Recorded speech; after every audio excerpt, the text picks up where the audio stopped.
All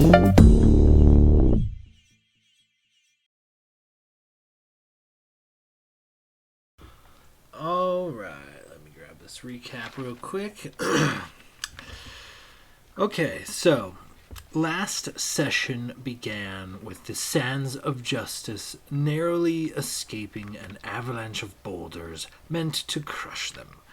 However, this led them to a narrow and steep gorge and a Yonti ambush. Handily repelling the assault and more, the party crushes their would-be assailants and then venture deeper into the canyon, eventually coming to the hut of the holy survivor Aloysius Beethoven. After some dialogue, gifts, and a bit of bribery, Aloysius agrees to lead the party safely through the canyon's ever-changing labyrinthian landscape unto the other side, the side that borders Nightwood. The party and Aloysius spoke a bit. Aloysius invited his new friends to stay the night in his humble abode, and he soon passes out, and the party is briefly left to their own devices before doing the same. Attempting to do the same. So, for this night is where we are now. So, before we kind of move forward, Renwick, go ahead and give me a Constitution saving throw. Oh yeah, it's a new day. I forgot about this. Does the unlucky condition go away and then I reroll? Or is it like compounding? I guess you'll have to find out. Depends on how bad you re-roll. Okay, fair enough. Um you said con save?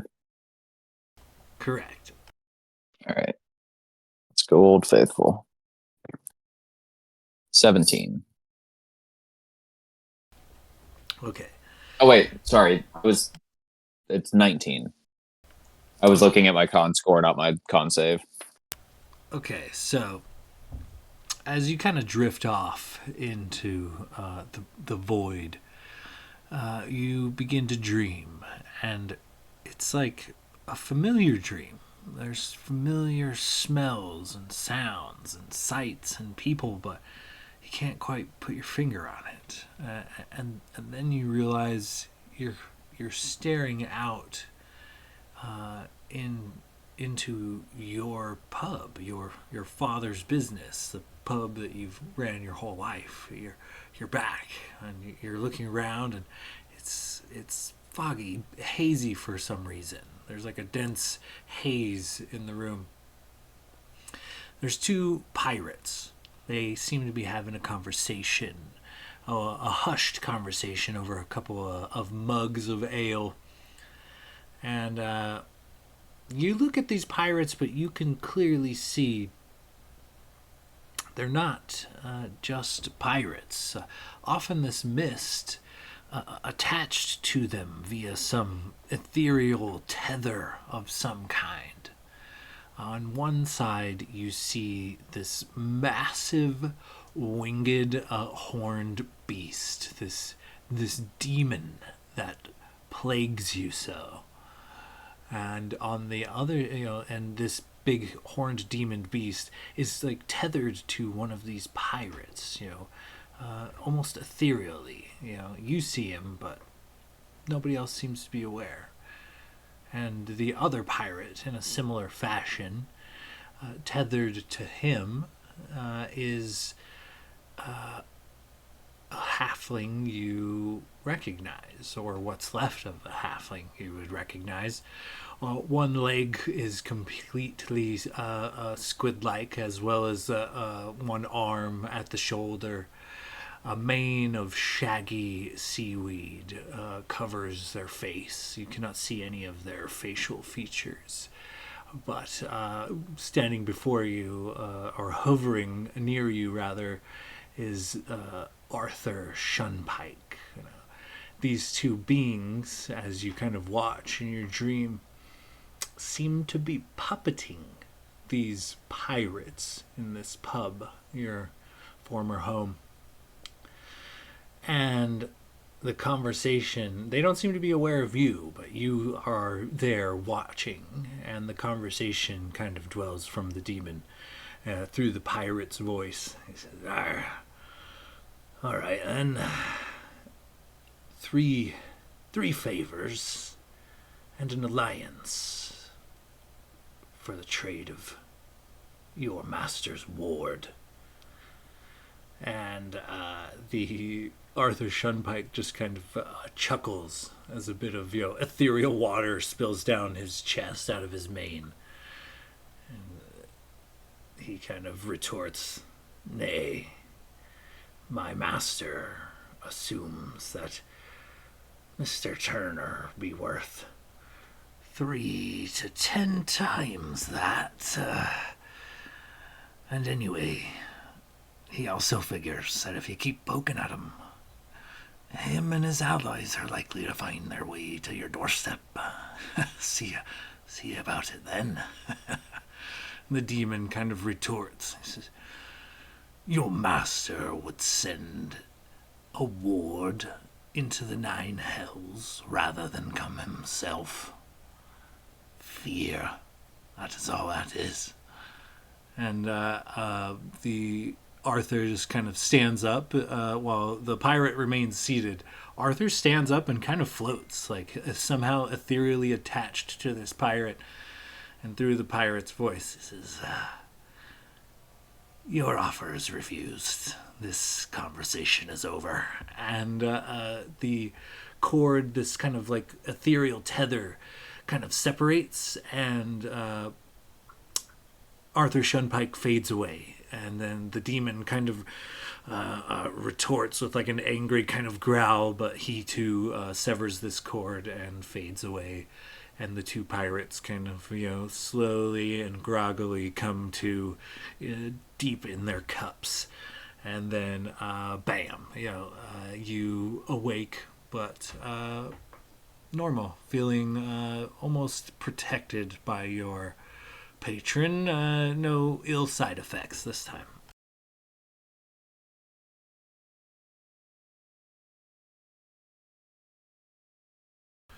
That being said, prior to you shooting awake, feeling refreshed, there, Renwick. Everybody, go ahead and give me. We're gonna say perception checks with disadvantage.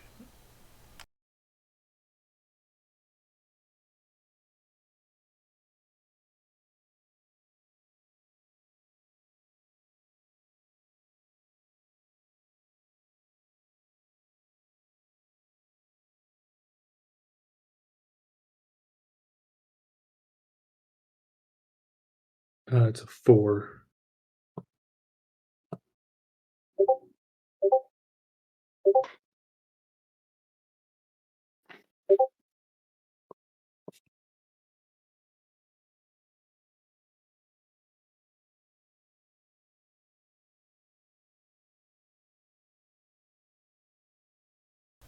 Okay, so let's see. I think Locris pulled it off. Anybody get above a 15?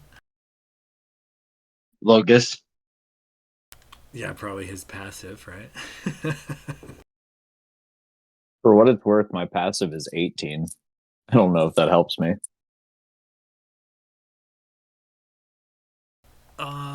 We'll say as you guys kind of sleep in Aloysius's quarters, Locris, the sound of a bottle hitting the ground, ting, ting, ting, ting, ting, kind of causes you to stir in your sleep. As you kind of look out, you notice that Aloysius seems to be stirring as well. He kind of stands near his bed where he was sleeping only a few hours ago. And he's like looking at the bottle on the ground, and he's like patting himself down, like his pockets. Like, was that me? Did I do that?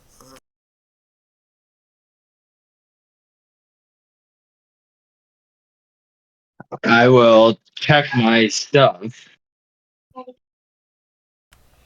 You check your and just. check. Sorry, check your what?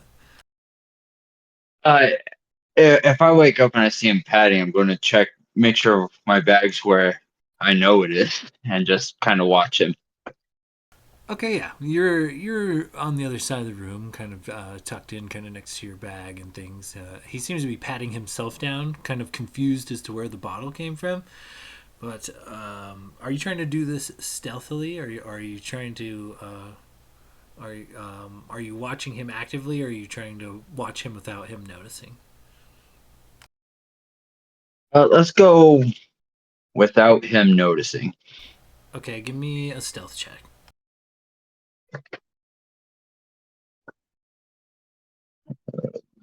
15 plus 2, 16.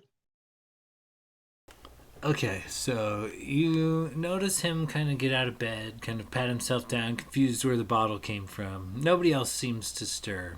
Even Logos continues to meditate. Um, and he kind of looks around and then begins to make a move.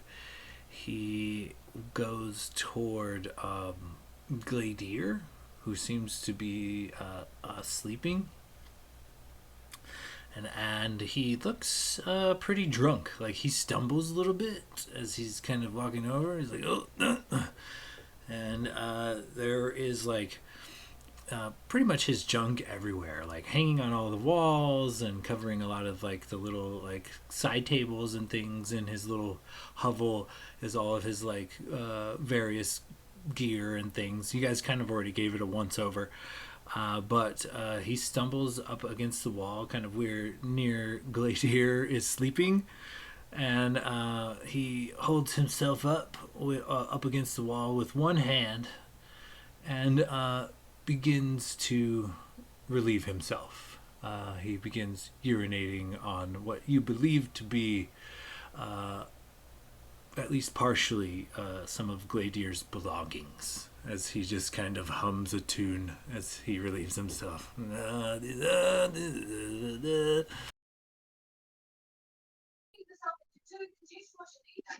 I say nothing. Can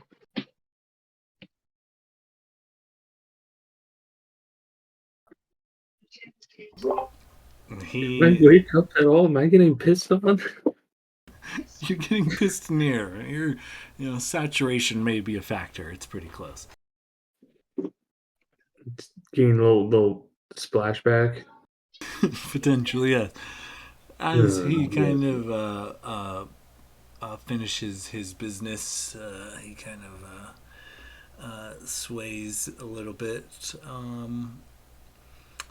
And Chris, you would see him kind of put his monocle on, and he seems to be studying Gladier's sleeping body.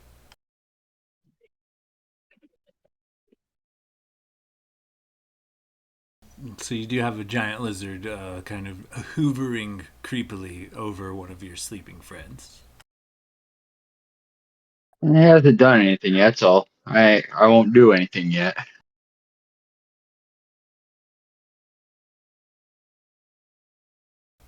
All right. Gladier, give me a perception check, once again with disadvantage. And Locris, you see him kind of study Gladier and then quickly snatch something off of his belt, like fast, like way I faster cast than you hold. thought. I cast hold monster. Oh, shit. Okay. That's good. So I rolled a 7 and a natural 1. Gladier, you still know nothing. Locris, I'm not even gonna make you roll or roll. He'll fail this. He's a commoner stats, but he freezes in place.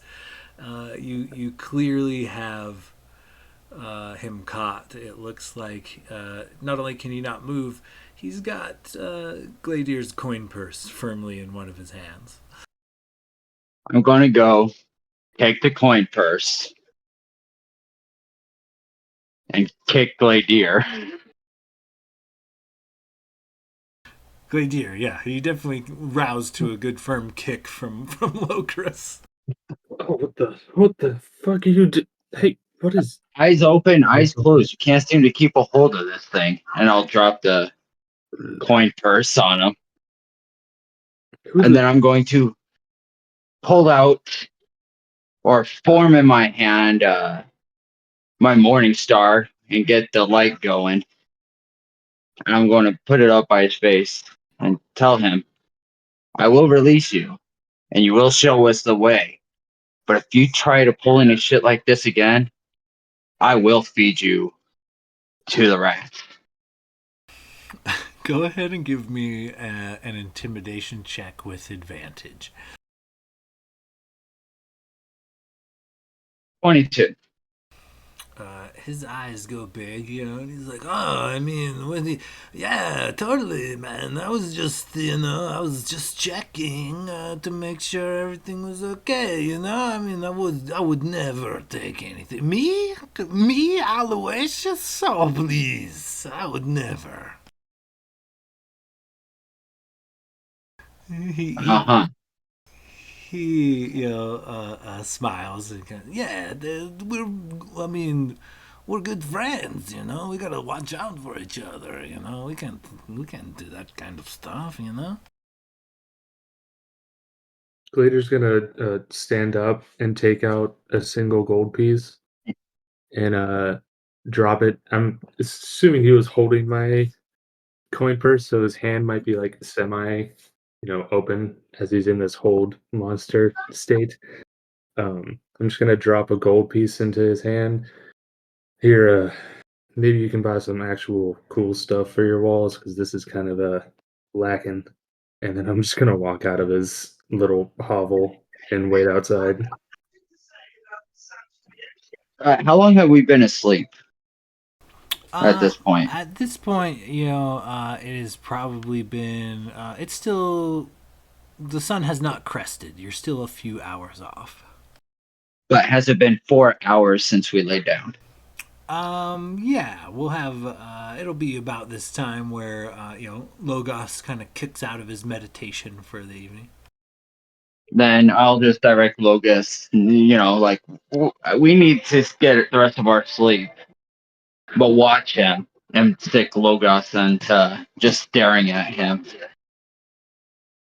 And Glader's gonna poke his head back in and be like, "Yeah, I realize I'm still kind of fucking tired, Logus. Okay, he's gonna watch. All right, cool." And he just walks back inside and lays back down, like right next to Logus.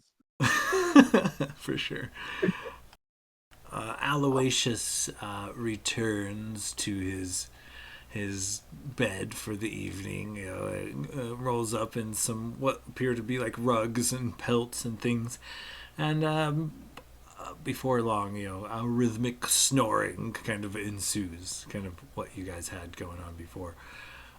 Prior to catching up on your long rest, Gladier, Locris, you guys are up. Go ahead and give me perception checks. If I stay up, will I not get a long rest? Past this point, but we'll see what this perception check brings. Okay. Yeah, because he would still try and get his long rest, but if he's up for like a little bit longer and can still get a long rest, he would, chill for a little bit. That's a 15. That's good for Glader. It's mediocre for Logus. 13 for Locris. Locris, you feel a kind of a tremor go by once again. You feel like it's starting to become normal here in the canyon. Little tremors, little earthquakes. But Gladier, you're kind of outside looking on, as you kind of realize, shit, I better go back inside. You see kind of off in the distance, just like the top of a mountain kind of off in the horizon. It looks like, some big stone, structure way off in the canyon. The top of it just explodes with a loud like shake of the earth and like this tremor, and you see off in the distance this massive purple worm, literally, potentially as long as a full mile, just kind of shredding through the earth. It dives out momentarily and then dives back in, and that's kind of what causes this tremor, this earthquake. And then, as the night kind of goes on, several more tremors kind of seem to happen, but nothing super eventful. As Logos keeps a keen eye on the snoring Aloysius. Yeah, he's definitely, after seeing that, he's definitely going back inside. The giant fucking worm. God damn it.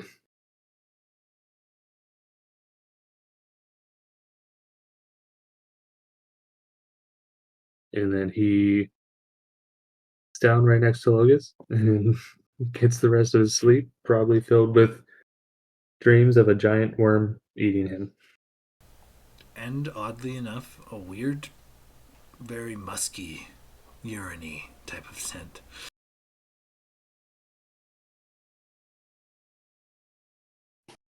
Another worm.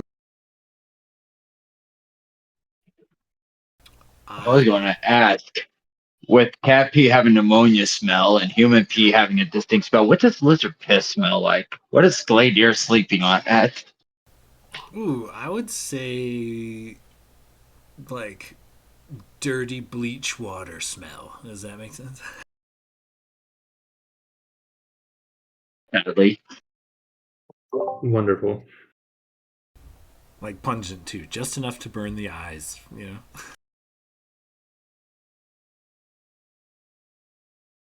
But as the party gains their long rest and the sun crests over the horizon, some of the lizard folk outside begin milling about, going about their daily tasks.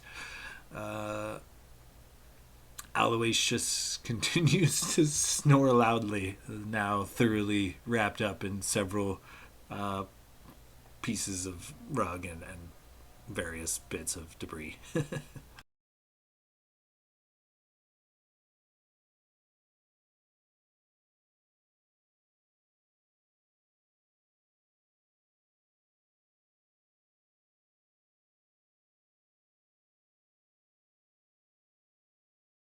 So as this lizard kind of snores lazily, how does the party kind of proceed from here? You guys all kind of come to as the sun greets you all through a few small windows in Aloysius's hut. The hearth continues to rage full blast, and Aloysius continues to sleep.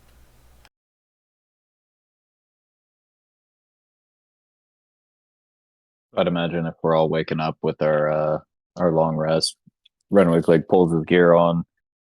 Uh, with an 18 passive perception, would I have woken up during any of that altercation in the middle of the night? I'll say with your dream in hand, you were kind of preoccupied during your evening's rest.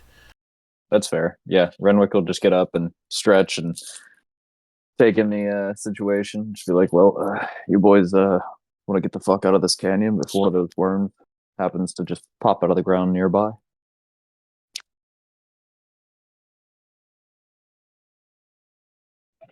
Oh, yeah, we got to wake up your buddy. Oh, I'll wake him up. And Glader just walks over and just kicks his foot. Not aggressively hard, but not soft either. Like, we still need a guide, but I also am still a little pissed.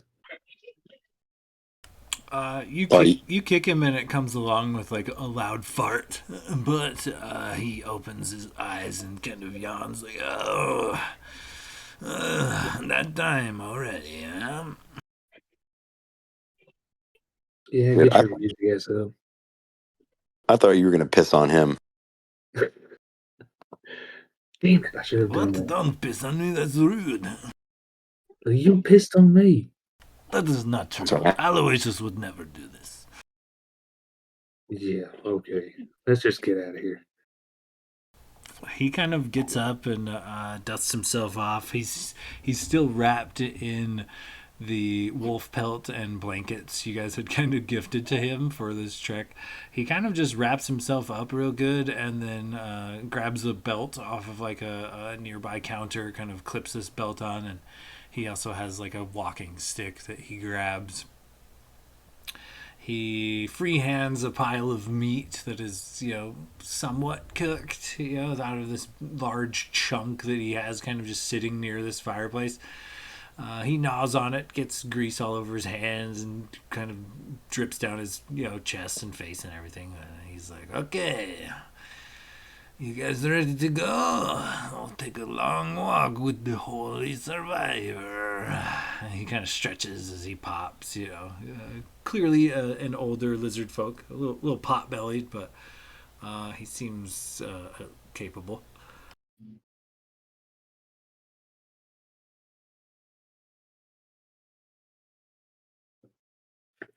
Yeah, how slow do you walk? How far is this? Oh man, it's like so far. You'd never find it without me. I'm a pretty important guy,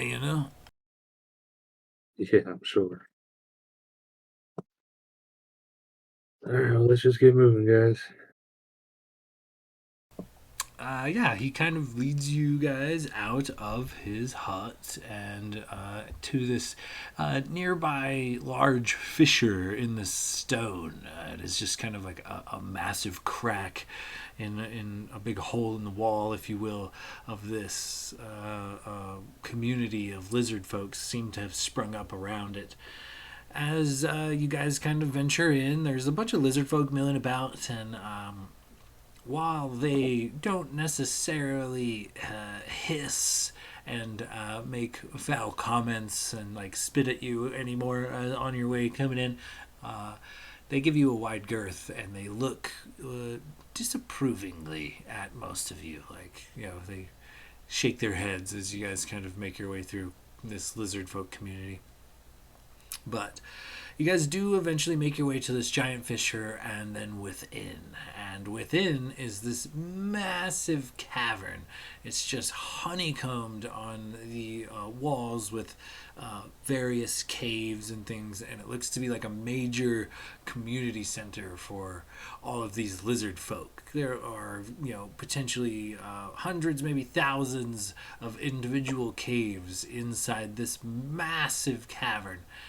And the Aloysius just kind of begins leading you into this place, but then up like a slight incline that kind of clings to the wall. You guys end up heading, upward to the upper levels of this, what appears to be like a many-tiered residential kind of district. And as you guys kind of go along, there are some hisses and things only up until like they recognize Aloysius, kind of leading the way, but it's very tenuous. You can tell that the locals don't really care for your presence and are only tolerating it because of Aloysius for whatever reason. But yeah, as you guys kind of make your way into this cave and whatnot, go ahead and give me, we'll call it perception checks as you guys kind of venture in.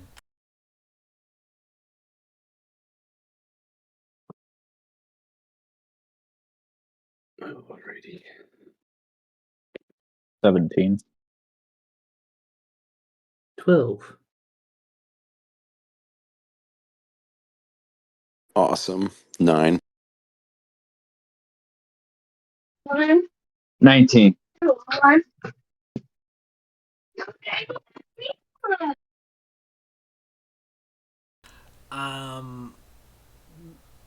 Though Chris, you kind of get more than a hiss out of these kind of passerby. You kind of get like a low rumble, like as you're kind of listening to these lizard folk kind of lightly protest in this, in their way. You guys are kind of passing occasionally like entire families of lizard folk, and under her breath, after the party had passed, you hear a mother lizard folk kind of tell her serpent like child, her lizard like offspring rather, that under her breath she says, Yaki did not eat him because he tasted like shit. And so you do kind of glean that. I'm sure it's the piss smell from the Dragonborn that's kind of throwing him off. Yeah, probably right. As you guys kind of keep pressing on, you guys climb a tier or two, and after a tight hallway or two, once again the room kind of opens up. This like underground cavern is very cavernous and very large. You guys are several floors up at this point, and as you kind of look down into this, like, it looks like an endless pit. You don't see the bottom, it is just darkness. But on a ledge nearby this pit, you guys see what appear to be several wooden poles, three actually, erected, and each of these poles, one of them has a yuntai chained to it. The other two have lizard folk chained to it. They appear to be naked, and they are bound in such a way that they are also restrained. And they struggle, and they look back and forth fervently. And there is a massive crowd kind of forming like a half moon, giving them their space, but a massive crowd, 500-600 lizard folk kind of look on. And as you guys kind of walk forward, one of these lizard folk steps out of the crowd, raises his hand to cheers, and out of his belt he pulls it looks like a quarterstaff, but on each end of it is a massive battle axe head. It is like Darth Maul's lightsaber, but a double great axe. As he pulls this axe out, he makes a small incision on the Yanti and one of the lizard folk, quickly, almost like surgically, with this massive weapon. Just a small incision and a little bit of blood. And then he begins an incantation.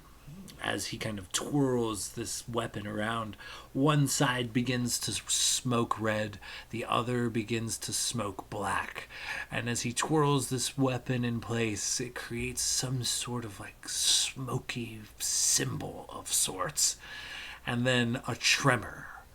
The whole room rocks. The party and Aloysius, including Aloysius, all kind of grab onto the wall for support to steady themselves as the room rocks.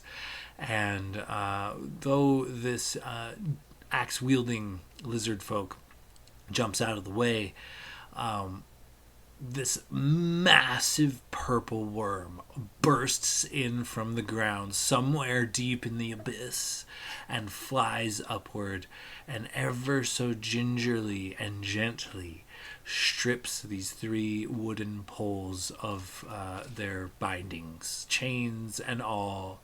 Nothing is left behind but a few scrapes in the wood, and this massive worm before your very eyes bursts through the stone, swallows three people whole, and then buries itself in another wall, causing yet another tremor as it moves forward. And this crowd of lizard folk just lose their fucking minds. They're cheering, they're hissing, some of them start making out passionately, others start like biting and fighting and clawing at one another. And as you guys kind of the tremors settle, the lizard folk wielding the dual axe kind of slows his spin and then kind of glances in your direction, up on the upper wall, on the upper floor, led by Aloysius. And he kind of calls out in a voice that echoes as if amplified by some sort of magic. He says, "Oh, holy survivor. That is 30 or more humanoids just this week. Some would say letting such sweet meat pass without sacrifice to Yaqui would be more of a sacrilege than killing you." You guys see at this point, Aloysius looks kind of panicked. He's like, "Yeah, well, that's not great, but I mean, I'm the holy survivor, so it is allowed." And, the eyes narrow on this lizard folk, kind of staring at you. And he says, "Well, happy travels. The canyon tunnels can be windy." And he turns like as if he's going to, barrel through the crowd, and barrel through them he does. This guy doesn't really like run through the crowd or disappear elegantly. He appears to be pretty jacked. He runs on all fours and he just barrels through this crowd, knocking dozens of lizard folk on their asses as he races through the crowd to get to wherever he's going. Aloysius looks very nervous, and he continues to march you guys forward. You guys do eventually find a tunnel network, and every so often there's a cave, and this caves appear to be inhabited by various lizard folks. But the deeper you go, the less frequent these home hovels become, and eventually there are none. And after a couple of hours of travel down one of these tunnels, Aloysius kind of speaks up. It's like, "Guys, I don't know, man. I might leave. I don't like this."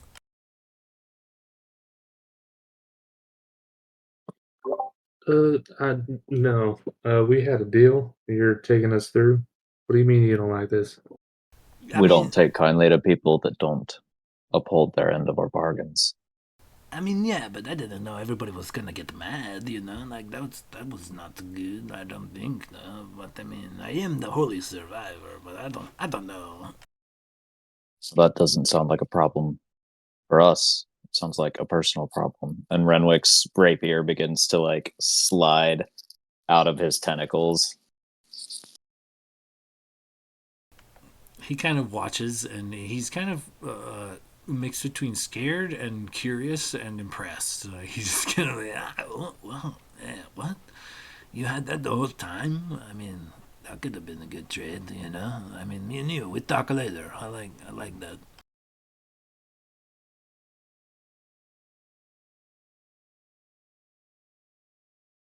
Okay, well, so you guys, you don't want to go back? I mean, my pet's pretty fucking sweet. We could hang out, It would be all right. No, just take us through and tell him you sacrificed us to Yankee yourself, and it'll be fine. But don't actually sacrifice us to Yankee. Don't do that. Just make it up. Go ahead and give me a persuasion check, Gladier. All right. Persuasion, actually decent. Okay. That's a 22, 21, not 22. He's like, "Yeah, I could take you guys to Nightwood, and then you disappear forever, and then I tell everybody that I got you to Yaki myself. Yeah, yes, I like this. Yes, okay, follow the Holy Survivor." He sniffs the air and kind of puts his what would be like a ear canal up against a stone briefly, and he's like, oh, "Okay, this way," and he leads you guys forward down the deep, dark tunnel.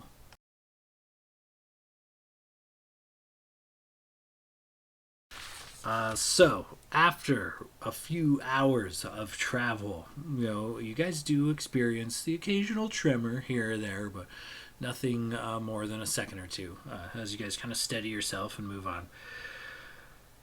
You guys you guys are traveling through this tunnel, right? And as you guys kind of progress, the way forward seems to just fall away.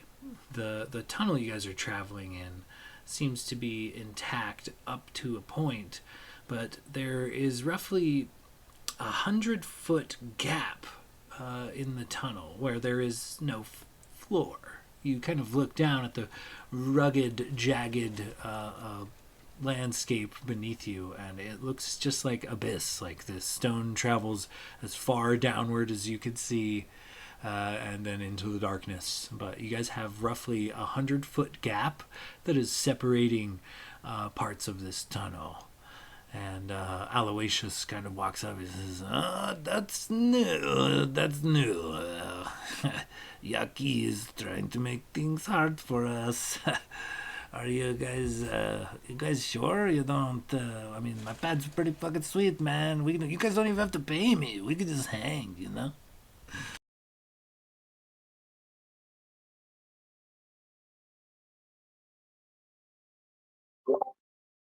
Yeah, you said Yaki's doing this, messing with the path.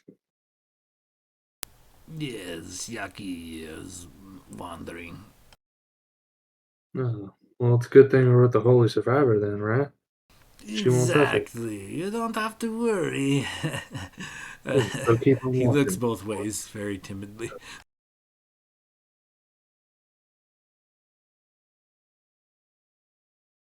Can I look to maybe see if this looks like it was done recently, or is he fucking with us? Yeah, go ahead and give me, we'll call it an investigation or nature check. Your call. All right, I'm definitely gonna do investigation. Oh, 19. The earth does look freshly moved in a sense. Not like recently, but within the last day. Yeah, Yaki has come through here. All right, yeah, this does look pretty recent, but I mean, I'm sure you could figure a way around, right? It's mainly we got to go this way. Take days to go around this. But maybe we just plan another route. You guys come on hang out at my house. It's got cool shit everywhere. We could play cards, we could drink booze.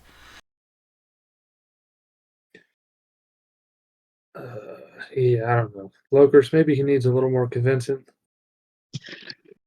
I am going to pull out the shard and cast suggestion. Okay, what do you need from me? A wisdom saving throw. Oh. DC 17.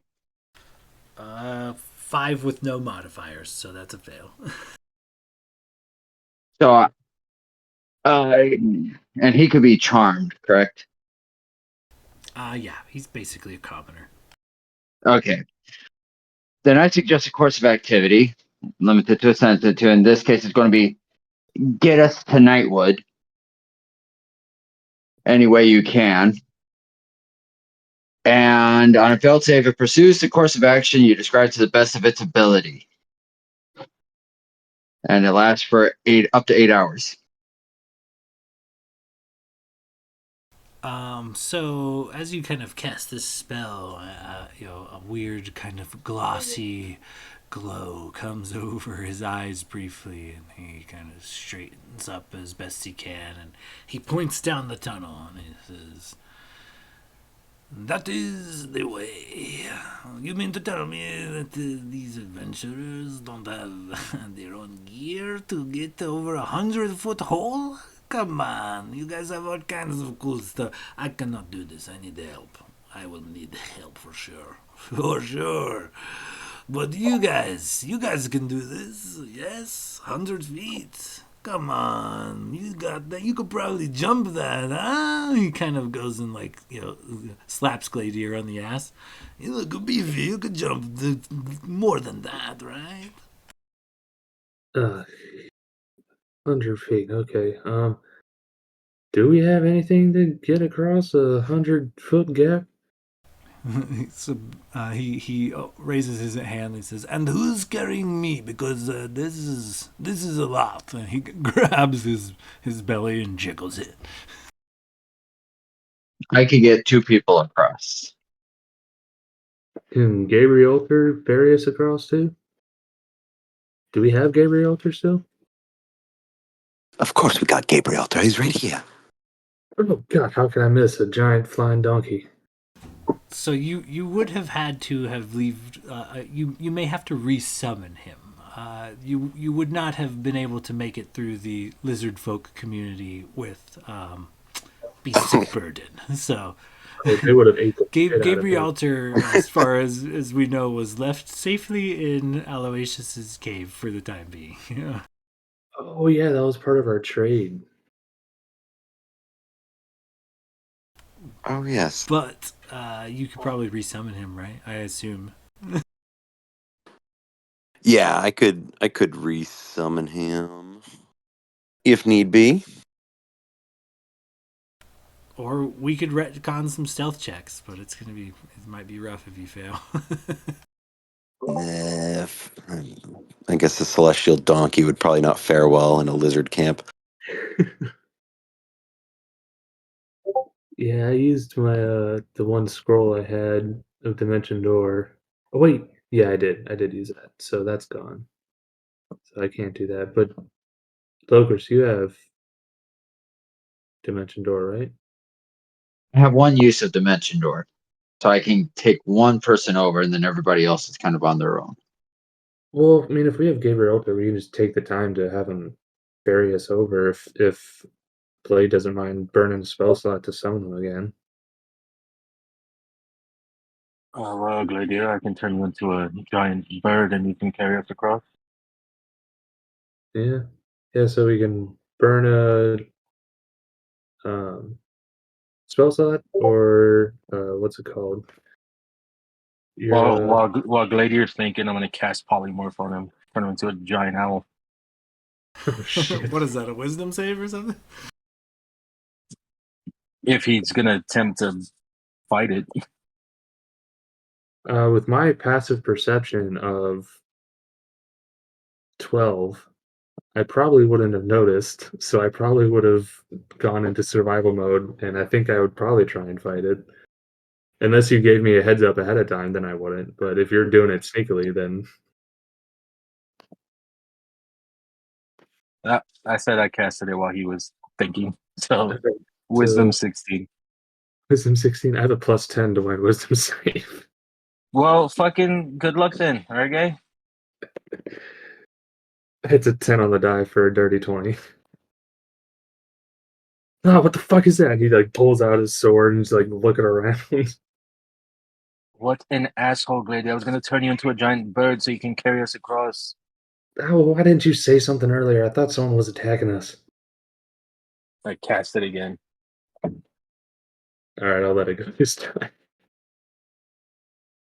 So I'm a giant fucking owl right now? That's cool.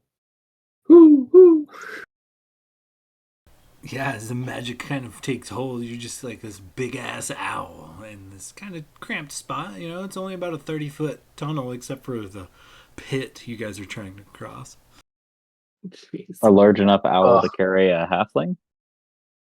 The owl is pretty fucking big. I didn't hear that it was only 30 feet. Yeah, how big is a giant owl? I might have to retcon that. Let me see how big a giant owl is, because, hold on. It's considered a large beast. How large is a large beast? 10 foot by 10 foot would still fit in the roughly like 30 foot arch or so. It's a tight squeeze. Your owl would definitely be able to glide across this chasm, but not a whole lot of maneuverability. If you had to Okay. take a hard left pretty quick, that would be hard. Something like that.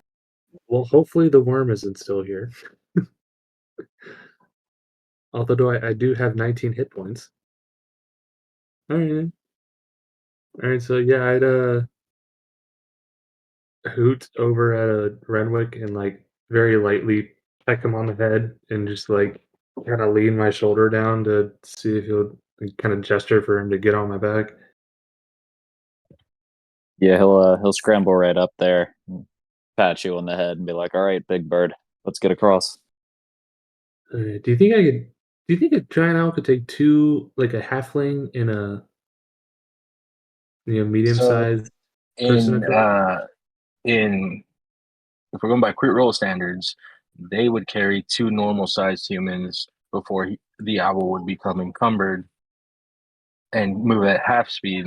So I mean, it's DM's discretion, but maybe me in Renwick would be small, slender and or small enough to not cause too much of a problem. Yeah, I'd say if it's Renwick and somebody else, it's manageable.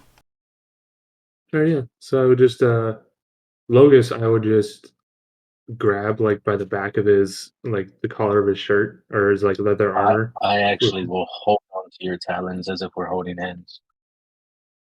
I still try and grab you by the back of your armor with my beak.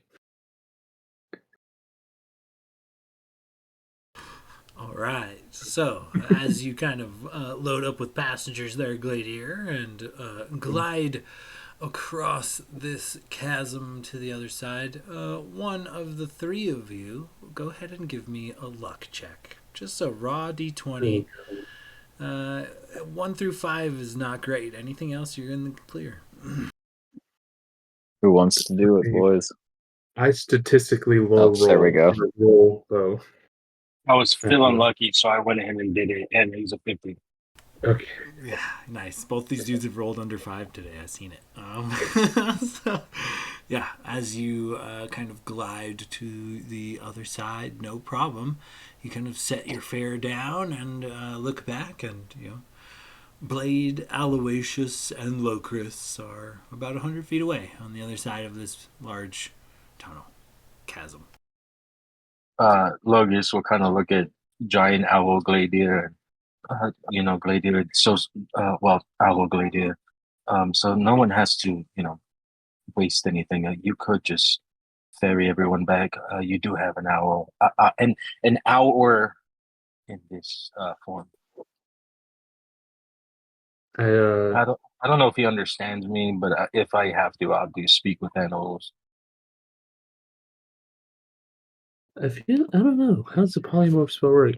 I thought it like I would be able to understand you. I just can't speak back to you. That's how You I take on the animal's stats, but you still have your own mind, I believe. okay. So you'd Yeah. be able to understand him. But if anything, owls are very wise, I would assume. I haven't seen your stat block, but probably smart enough that if we were like point back to Blade and Locris, you would be like, "Oh, okay, I'll go get them too." Yeah. I think it's wild shape where you keep your mind. I think polymorph turns you to the animal, or is it? I'll look into it. But either way, I could talk to you. Yeah. Yeah, I'm good. polymorph changes you into the animal with all of its stats, including mental stats. So charisma, intelligence, wisdom. Wild Yeah. shape allows you to keep your intelligence, wisdom, and charisma scores, but you lose all your physical to the animal. But Okay. as said, Logus has been working with birds, so and owls are smart, Yeah. so maybe a intelligence check to see if he picks up DC 10. I can ju- I can cast speak with animals for once a day for free. So I'll just talk to you in owl. Yeah, he expresses what he needs you to do, and yeah, he's a talented enough woodsman at this point. If he's willing to burn the spell slot, he kind of gives you some basic directions that you're capable of following. Yeah, so I'll head back. So Yeah, give just glide me back. another luck check as you head back all by yourself. Hit balls. Oh no. I rolled a 4. Okay, so as you're flying back to get back to your party, a massive tremor kind of shakes the earth around you, and a large portion of the ceiling of this tunnel collapses all around you. Give me a dexterity saving throw using the stats of the owl. It has a +2, so I guess just +2 to the roll for saving throw. It doesn't say saves, it just has my dex as 15. Okay, so go ahead and give me a dex saving throw. What did you say that again? Sorry, it got a little staticky on my end. Oh, sorry. He's a giant owl is a 15 dex, so a +2, and I rolled an 11, so that's a 13. Oof. Okay, hold on. Let me look at how much murder I'm about to hit you with. Okay. So as this like ceiling portion collapses, you guys see these large boulders just kind of crumble and give way, and several of them land on top of Gladier's owl form as he is traveling towards you guys, and they quickly rush him out of sight into the dark abyss, and he is gone. You do not see him. A few seconds later, you hear the smashing of rock upon rock, and yeah, Gladier, for the time being, is no longer around. So, tell me how you guys proceed from this point.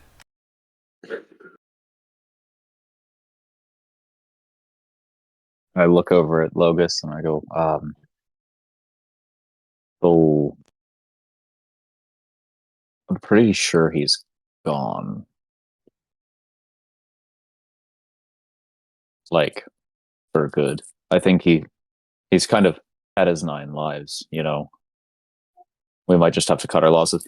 And then he calls out and he's like, Locris, you can still dimension door, right? Yeah, I have one. Well, let's get on with it. I guess you're gonna bring Aloysius Blade. You might have to call your donkey because I'm pretty sure Gladier is dead.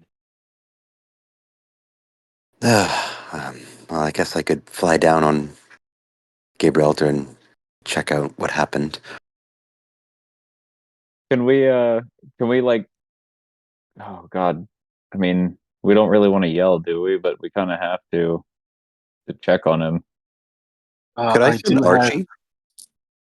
I do have an ever burning torch to drop down there. I still have those. If you see how deep it is, and if we can see him. Well, Blade has Archie, so perhaps he can get a visual on what's going on down there. I mean, theoretically, wouldn't he have reverted back to himself after taking damage in that eagle form or the owl form? Maybe it softened the blow a little bit. Maybe he's just unconscious.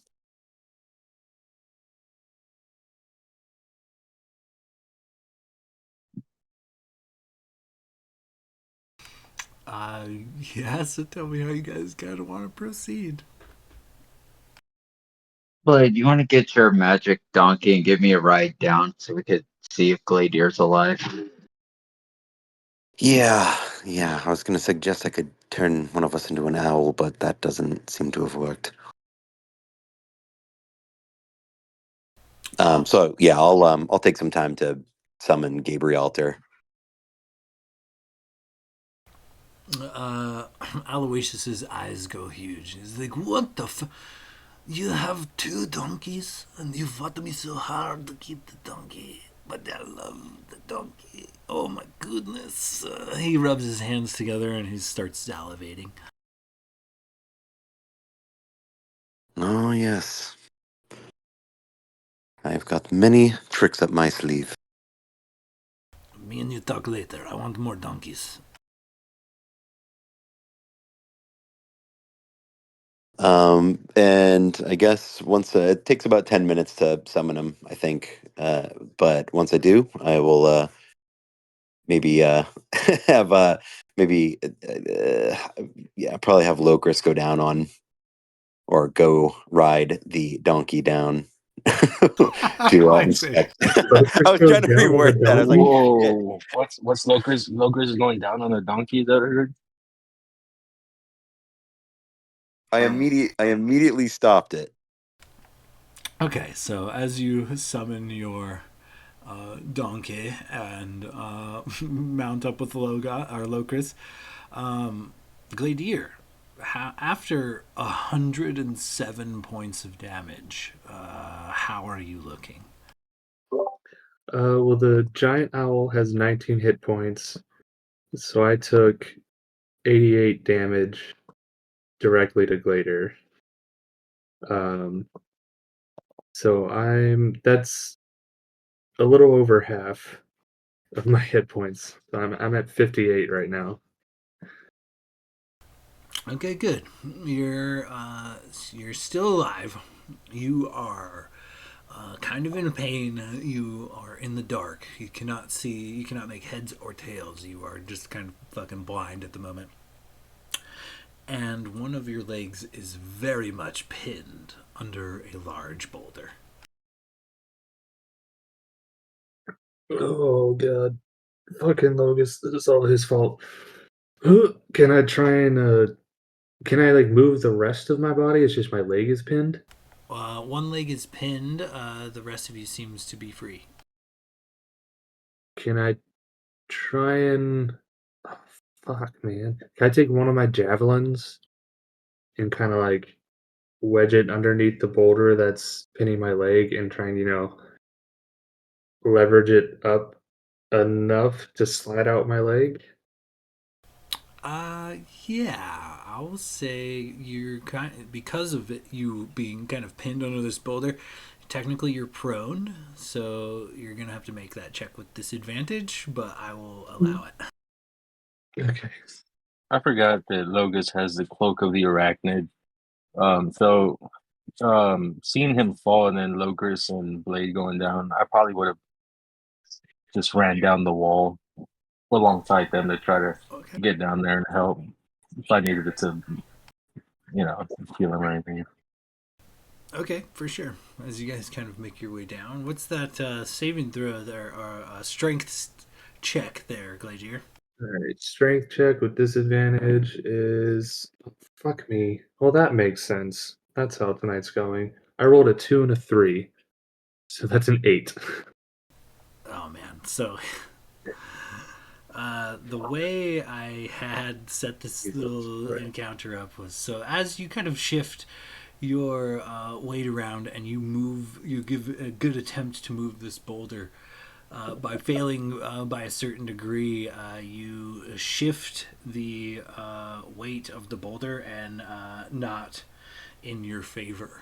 Gladier, you take an additional 20 points of damage as this boulder shifts and smashes your ankle, something you can't even see. But now you're confident your foot is at a wonky ass angle and you have moved the boulders in a way that has actually harmed your person. Oh god. Yeah, that doesn't feel good. Okay.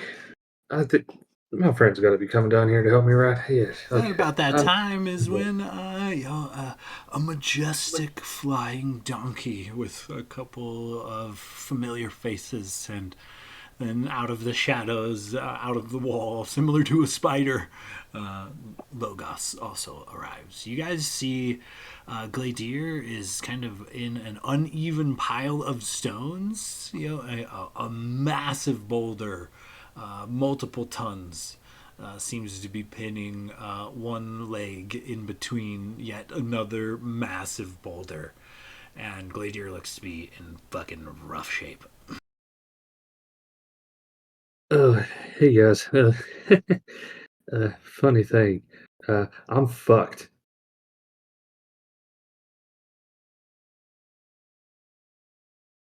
You seem to All be you have having to a do, wonderful day. All Yeah, you had things to are. do was fly across a pig, Gladiator. Just glide across. I mean, it. Even a monkey could do it, Gladiator. Is there a small rock around me anywhere? Like a pebble size? So many big ones, no little ones though. Weird. Even. Because that's how you're rolling tonight. Yeah, Lois, just get me out of here and then talk shit. What do you want me to do? I can't move a big boulder. That's your thing.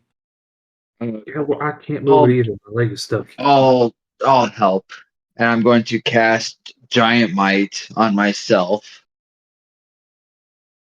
and then try to lift the boulder. Okay, great. Give Well, me a hold strength on. check. Just so we don't accidentally fucking kill Gladiator here, because I'm gonna wild shape into a gorilla and help. So he Well, I can already do that have with advantage. advantage from the Giant Might. Well, I wanted to wild shape into a gorilla and help.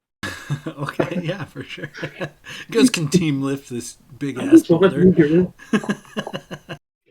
That's double advantage, right? Just regular advantage, but it's a thought that counts. But it looks fucking cool though. Maybe Evrai will, or your dice gods will bless you to the power of what, teamwork. I don't know. I got 15. 15 is not quite enough. You guys shift this boulder, and it essentially just kind of grinds Gladier's leg into more agony. Gladier, you take an additional 20 points of damage. Oh boy. Oh, guys, yes. I think we're gonna have to try something else because it's. I don't know if anyone's ever died from having their fucking ankle squished, but it's All feeling right, that way. I got it. Blade, take your donkey, pick up the other ass, and bring him over. I'll grab Gladier's arm and I'll cast Dimension Door back up to where they were. I can handle that.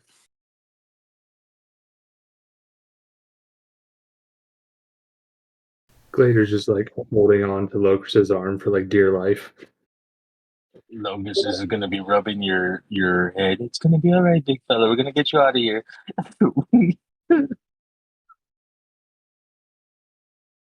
Renwick, by the way, is the only one up top with Aloysius, so he's going to have a light crossbow trained on Aloysius in case he tries to bail on us.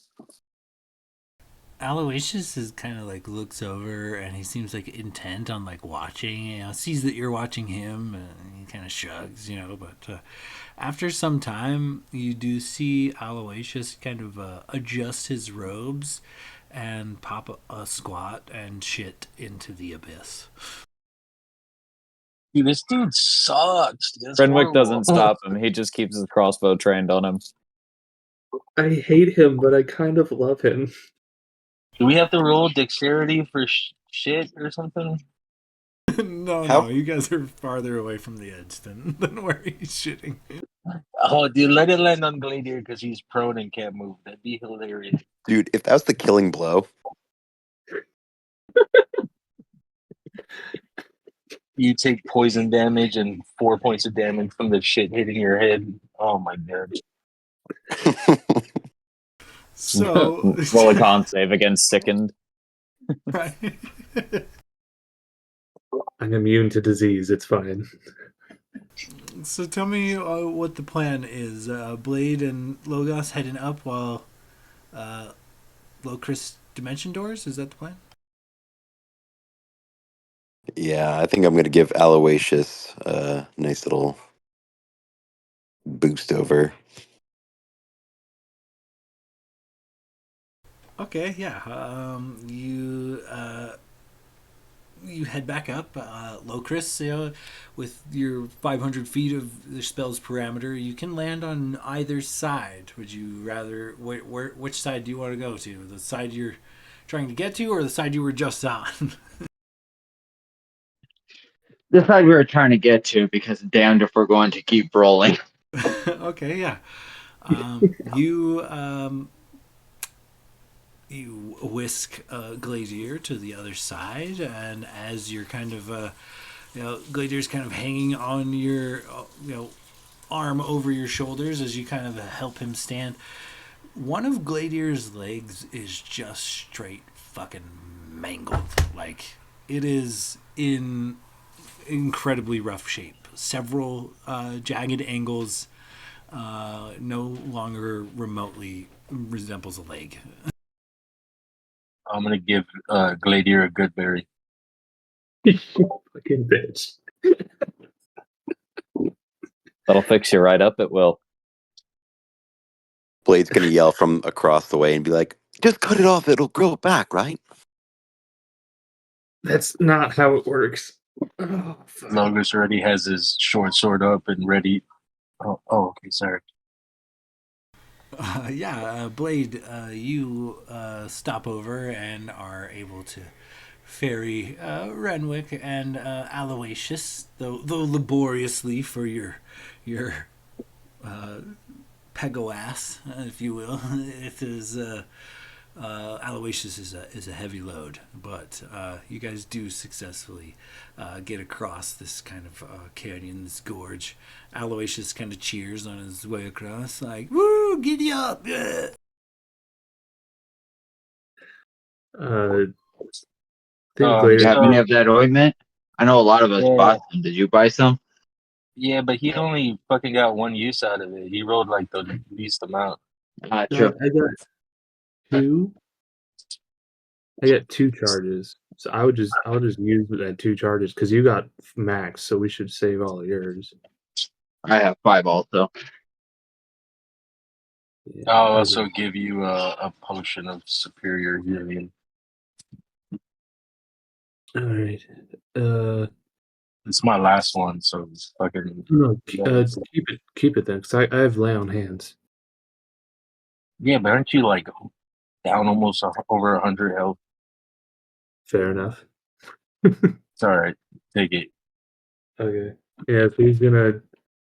I'll use the entire jar of ointment that I have, restorative ointment. So that's gonna be 48 Sean, plus 4 hit with points. healing potions, if we take the time, we do max. What about the ointment? Is that you take the time to gingerly apply it versus just slather it and go? Same concept rule, or I'm gonna say that because a potion can be drank quickly and in like a 6 second interval, if you consume it all, that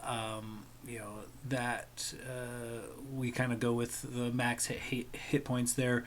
But the salve kind of requires time. Not only do you have to apply it, you kind of have to let it like soak into your skin and etc. So I think we're just gonna keep that one as like a rolled out type of a scenario. That's fair. Okay, so 48 plus 4 for my 2 uses. That's 7. 3 for 10. 6 plus 7. 17 plus 4 is 21. So it's 21 for the ointment. And superior is at 44 plus 8? What is it? 8d4 plus 4. 8d4 plus 4. Holy shit.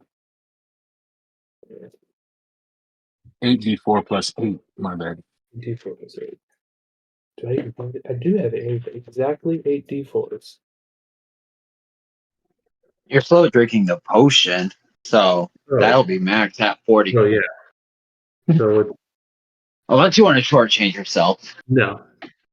8 times 4. You can race shots, and 32. raise Aloysius will do have a drinking contest with you. You just want to like chug real quick. So 8d4s, that's 32 plus 8 for 40 more points of healing. So I'm up to exactly, or almost exactly, a little more than half. So like after like slathering on this ointment all over my mangled leg and taking the superior healing potion, I don't want to use all my lay on hands. I'll use 50 of my 60 points of lay on hands. So where does that get me? God, I can't type in a number for the lay on hands. I just have to press the fucking minus button 50 times. Damn it. Alright, so Dan. No. 50. Yeah. Alright, so back up to 128 out of 146. Oh god, is my leg still bucked a little bit? So like these, the salves and the potions, they do kind of like a really good job of like immediately healing. The wounds close, the arteries kind of seal themselves. The bones are no longer like protruding through the skin. But such a grievous fall has kind of fucked you up. Like you are going to have to like reset the bone in multiple spots. You're not actively damaged, but your leg is not at 100%. I'm gonna say Okay. until you receive either a lesser or greater restoration, your movement is going to be halved as you have developed a bit of a limp. As some of the bones, though not necessarily unhealed, definitely not healed, proper. You definitely have a bit of a limp, like something you're gonna have to straighten out. So, for the time being, unless you have a lesser or greater restoration you are to burn, your movement speed is gonna be halved until you rectify this problem. Oh, I do have lesser restoration.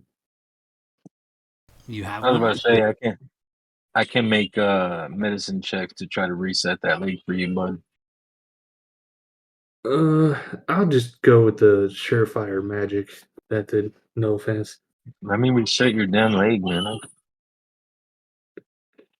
Yeah, so I'll burn a second level spell slot to do a lesser restoration.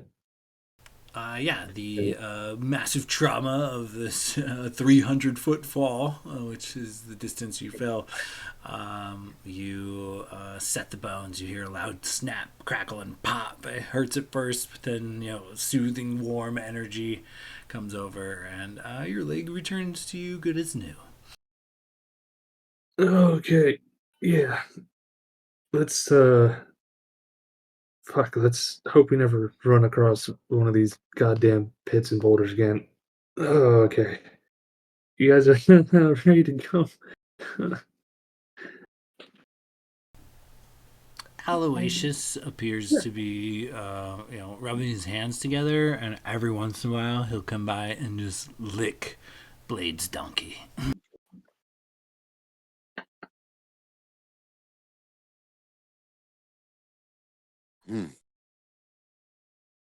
Blade's just gonna look at Gabriel there and see his reaction. Probably just like fear in his eyes. So, you guys made it. Okay, follow the Holy Survivor. And Aloysius continues down to this tunnel as he is compelled to do so, I believe.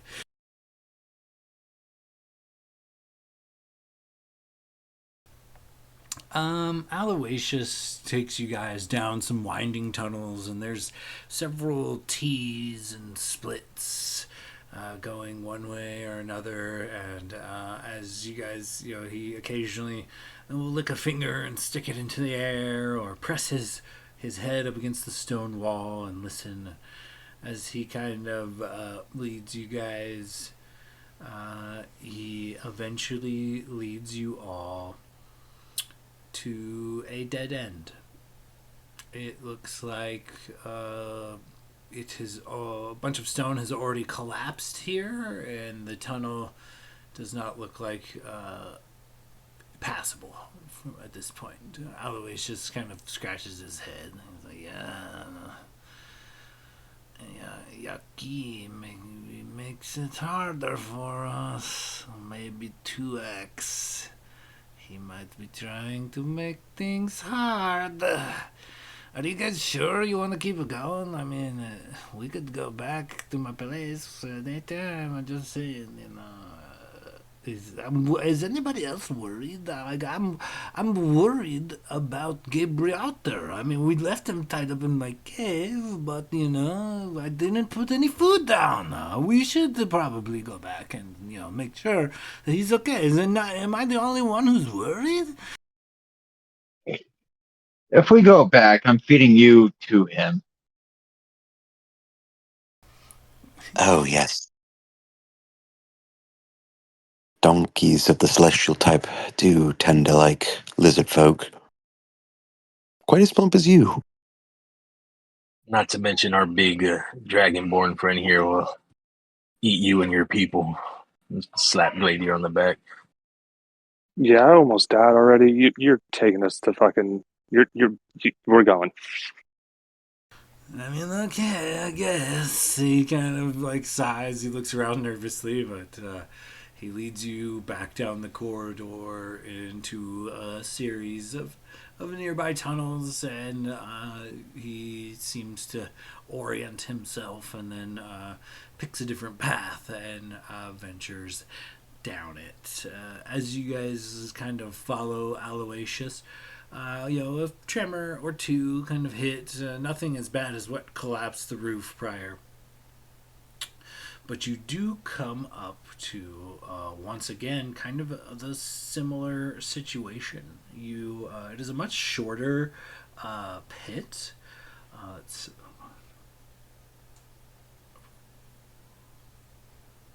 it's only about 55 feet or so, 55, 60 feet.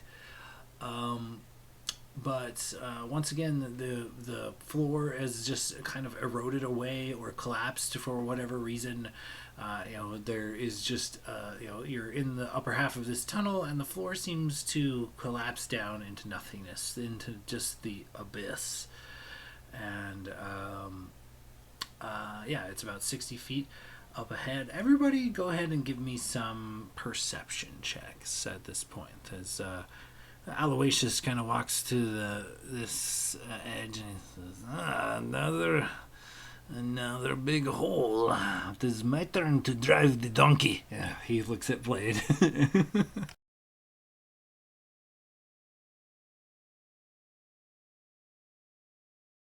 Oh, if you want to be the first one to give it a go, then I'm sure Gabrielter would love to have you fly across on his back.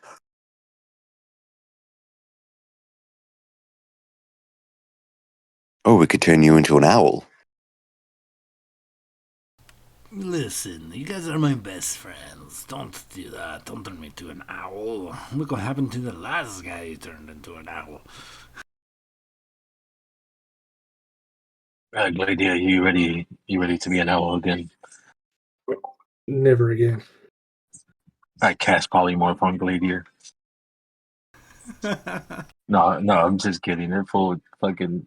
He'll beat it anyway. Blade, with an 18, you notice at the end of this tunnel, kind of the floor is washed out and the tunnel goes straight. But at the end, the last like 20 feet or so of this pit, on the right hand side, as you're kind of looking down this tunnel, there is another tunnel. It looks like the floor has collapsed around what would be like a T section of this tunnel. But the other cave is kind of difficult to see, as it is kind of up along the wall, and it is a bit dark in this neck of the woods. But nonetheless, there is a like 15-foot diameter hole in the wall at the end of this pit that you guys are kind of looking at.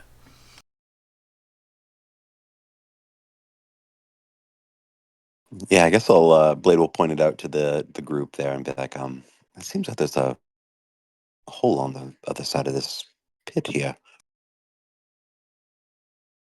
So just so I'm understanding correctly, so we have this pit in front of us, and there's like, is there like a ledge on the other side, or are we just looking at literally just a pit and then a hole on the side?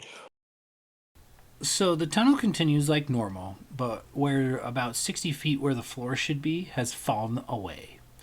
Now, if you continue straight down the tunnel, before you continue, before you get to the end of the pit, on the other side of the pit, there's like a right-hand turn. There is a tunnel. Here, you know what? I'm just gonna. I figured this would be difficult to explain. I anticipated this, so I actually drew a picture. Give me a second. I'll take a pic and drop it at the feed.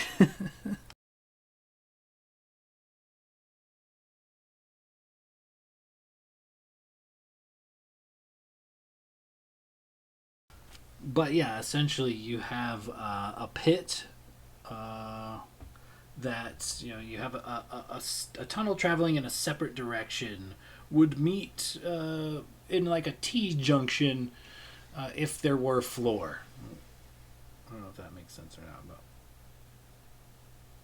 No, I think that makes sense. okay, I got. My tech is a little slow. It always takes a second to warm up. So yeah, here incoming pick here, skadoosh, and that is kind of what you're looking at. So you got any day. Okay, so you got the pit, one side of the part. Everybody's on one side. There's a pit where the tunnel continues, and then there's like a separate tunnel, kind of off to the right hand side. Looks like a different Gotcha. direction.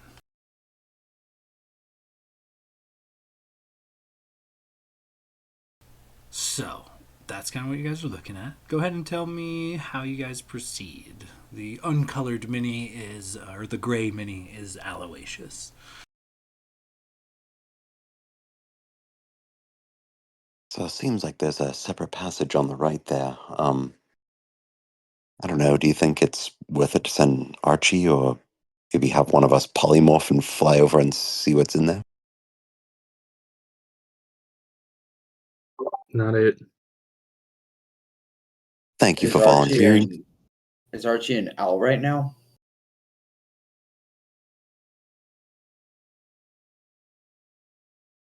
I believe so. I don't know why I would have reverted him back to a crab. I'd say send Archie then. Just get an idea what's around the corner. All right. So he'll kind of, maybe I'll turn my pack, open it, and out Archie will pop his head. I see him as like a little owl.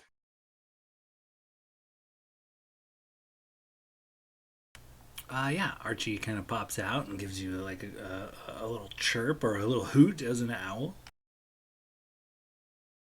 Archie, you see, we got this giant pit ahead of us, and if you look over there to your right, there looks like to be a little tunnel over there. Would you mind checking it out? And Archie will make his way over there to scope it out for us. Okay, Archie, you watch as Archie takes flight and banks hard to go down this tunnel.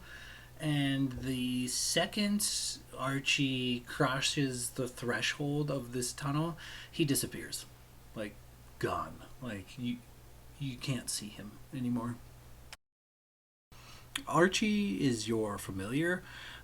You feel panic. You feel elevated heart rate. Archie is scared right now, and you cannot see him. Oh, okay. Can I try to like warg into his vision to see? Yeah. As you warg into Archie's vision, go ahead and give me a perception check using Archie's stats.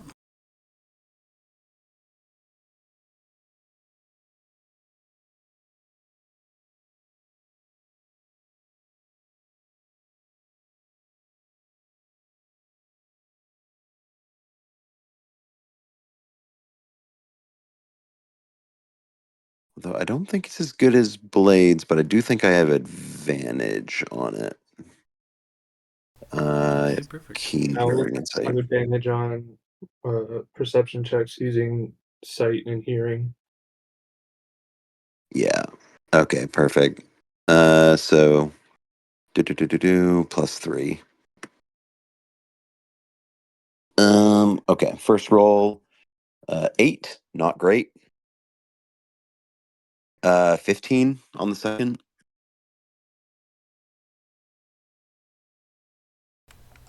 With that, Archie looks around and he's struggling because he is caught in a fairly large spider web. And he struggles profusely and does not seem to be able to free himself. Oh no.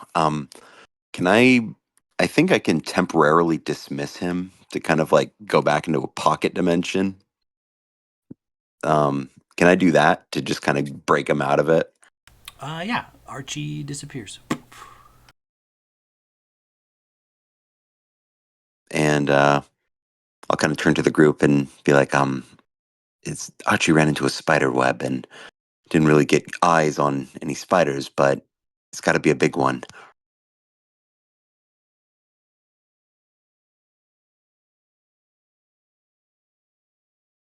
Then I don't think we should go down that tunnel. Yeah, we should probably avoid the giant spiders. Turning webs away and fighting spiders, or hopefully avoiding it and maybe running into something a little less terrifying. Like a giant purple worm.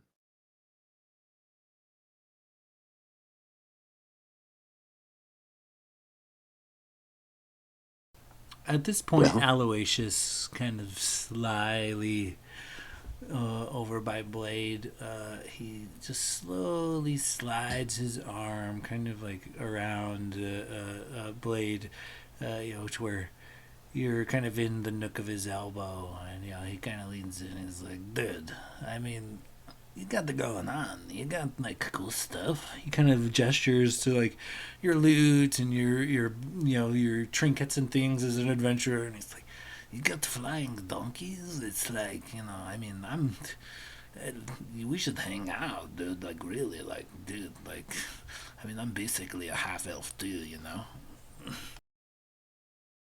know what? I was actually going to ask you if you're a pot elf. Yeah, I mean, your wisdom is. Yes, I am pretty great. We would be good team, me and you. Yeah, we just take all our cool stuff all everywhere all the time. We'd be fucking sweet, dude. Anytime, I mean, I could fly my celestial donkey, and you could have a celestial donkey. I mean, we'd be the cock of the walk. I need two. I want one for eating. Yes, yes. You'll get your donkey. Okay, okay. So, how we get over there? He points down the hall. How about you fly first on Gabrielta? Make sure it's safe. I mean, it will be safe because you're on Gabrielta. So, His eyes kind of narrow. He's like, okay. Are you gonna let him mount Gabrielter? sure. Yeah, I'll slap Gabrielta on the ass and just say, "Let him fly, boy." So does Gabrielter like obey your commands telepathically, or is this on him to steer this animal to the other side? It's on him. I'm pretty sure. He can understand me telepathically, but we can't like speak. Okay. With a whopping 8 with no modifiers on his animal handling check. He doesn't go smoothly.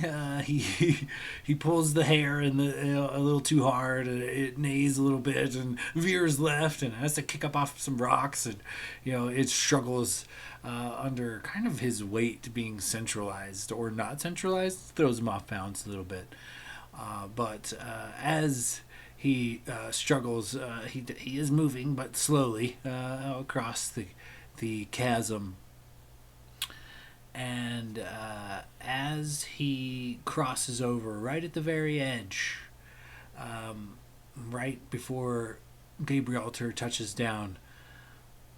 Aloysius disappears about 5 feet from the edge of being able to set down. He's vanished, turns invisible, gone. Just That's a Aloysius, problem. Aloysius and Gabriel. Just Aloysius. Gabrielter makes it to the other side unscathed. You guys hear Aloysius. Oh fuck, oh fuck, oh fuck. Hey guys, you should help me really quick or really fast. Hurry, please. This is important. You guys need to help me right now. What the hell is it? Where are you? What do you fucking mean? I'm right here in front of you. Okay, I think we should turn around and go back to Alocasius' house. Wait, come on, guys, help me out. It Yeah, is it seemed pretty like that sweet at lizard. his place. Seemed like that lizard folk with the double-sided great axe probably knows what he's doing. He could probably get us to the other side of the canyon faster. You can call Gabrielter back, right?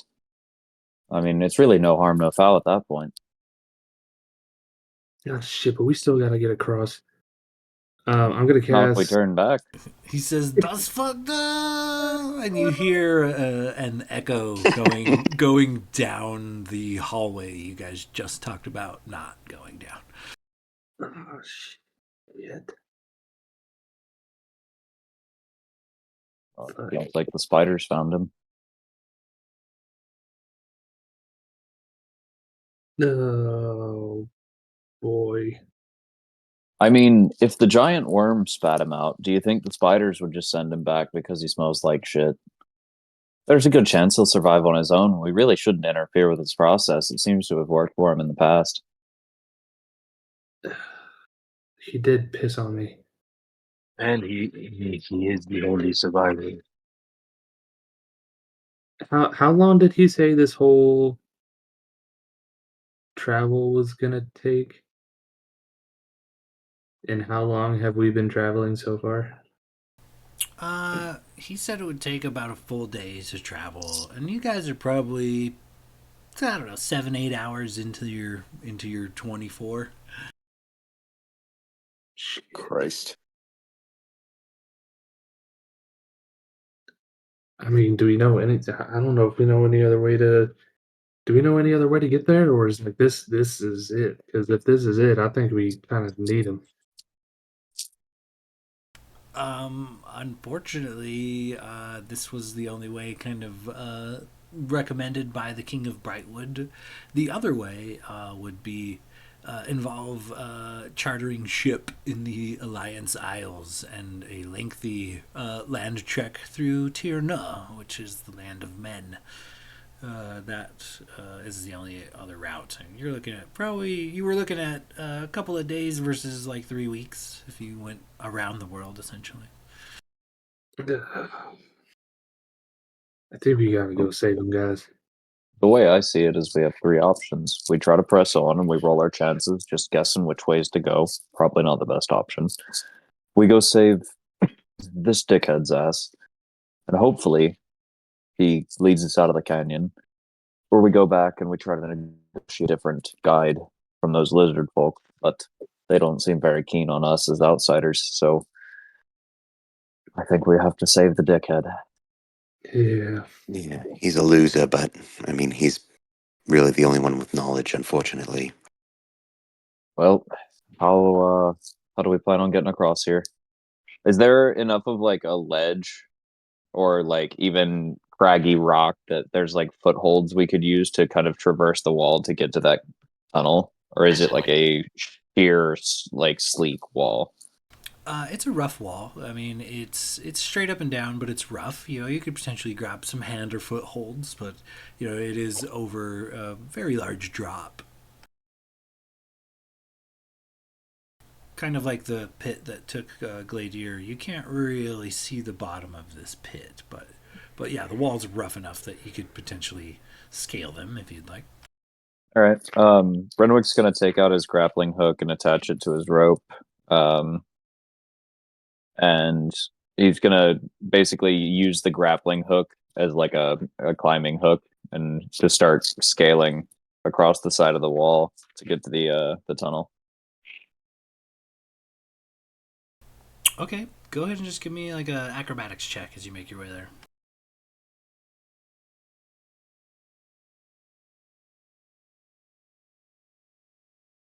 That is a 22. Okay, yeah. With a little effort, you fasten up and get to climbing, and it's let's see here. What did I say? It's 25, so it's about 35 feet down this corridor. You finally come to this tunnel, and Renwick, as you get to this tunnel and you look inside, completely empty, as far as you can see. No spider webs, no nothing. Just empty, dark tunnel. So, kind of, as you kind of are on the outside looking in, tell me how you proceed. Renwick calls back and just says, "We got a runner!" And I've got 120 feet of dark vision. So I guess I'm gonna start down the tunnel if everybody's following me. Because I suspect that he left us. I don't think he's been kidnapped. Okay, so the rest of the party, you watch Renwick kind of suit up and climb across this rough wall. He hollers back to you about it being a runner, and Renwick, the second any piece of you crosses the threshold of this cave, you guys notice Renwick disappears. Just gone. He doesn't enter the cave mouth. He like reaches out towards it, sets a foot on the ledge, and poof, gone. Disappeared. Renwick, go ahead and give me a perception check real quick.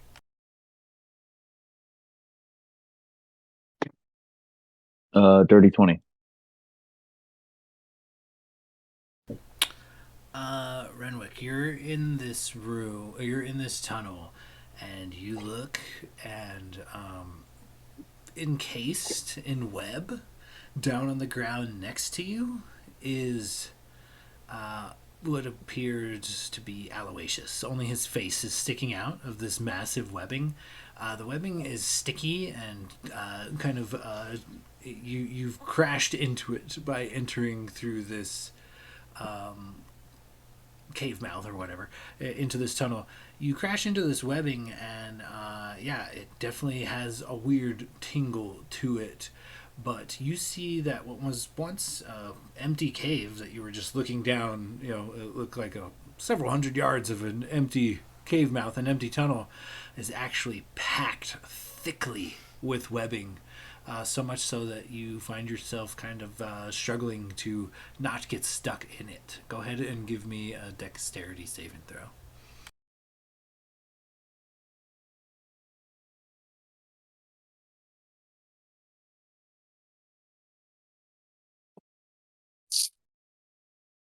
Oh boy. Plus 11 though, so fuck me, 16. 16 is just not quite enough. You struggle and you kick it and fight, but alas, you have been restrained by this webbing. Renwick, probably 10 feet or so on the other side of this lump of web that happens to be Aloysius, a large figure begins to shift. And it is visible to you now that you're all gunked up in some webbing. But this thing gives like a happy little skitter and a happy little chirp as it moves forward to your position. It's at this point we're gonna have to roll some initiative real quick.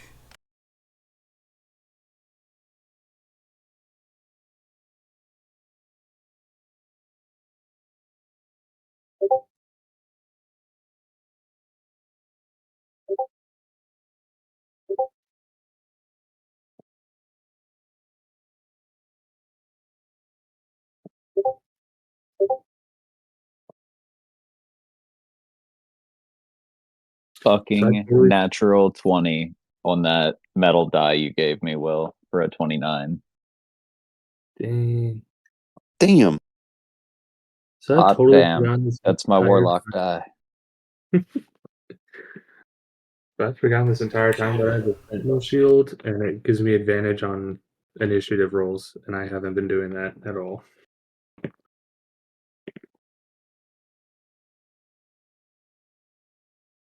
Which is great because my first roll was a 3. But my second was a 15. 16.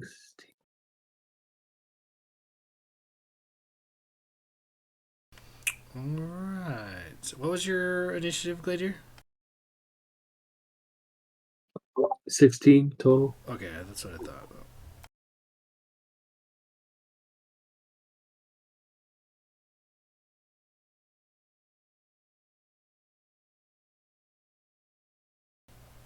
Okay, so I stole some flavor from the Tomophos, Kobold Press Tomophos.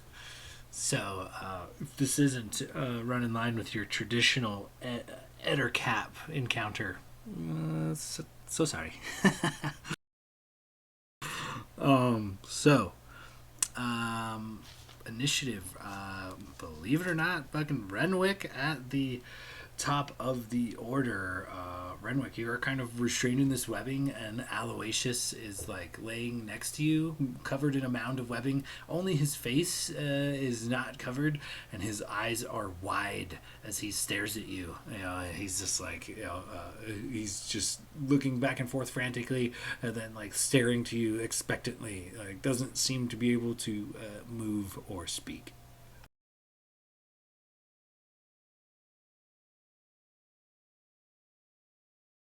Okay. This is quite the interesting situation.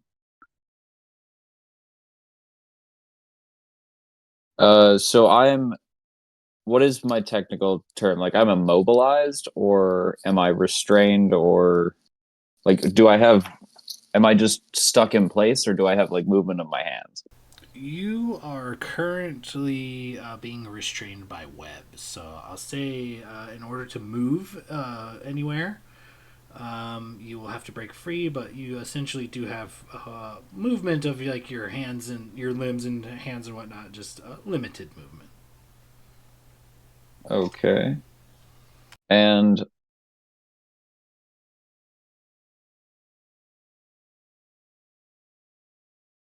yeah, shit.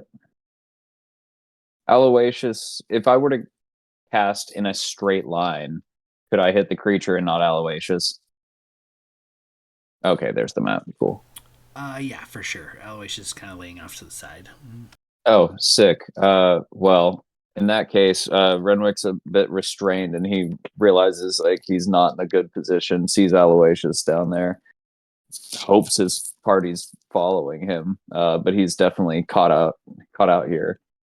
And you see his tentacle hand come up, and the tentacles start to part, and out of his palm erupts a lightning bolt. And he's gonna need a dexterity saving throw from you.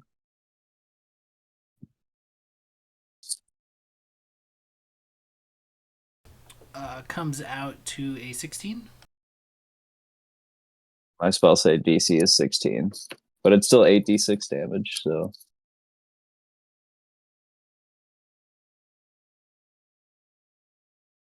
14 lightning damage, and let's see.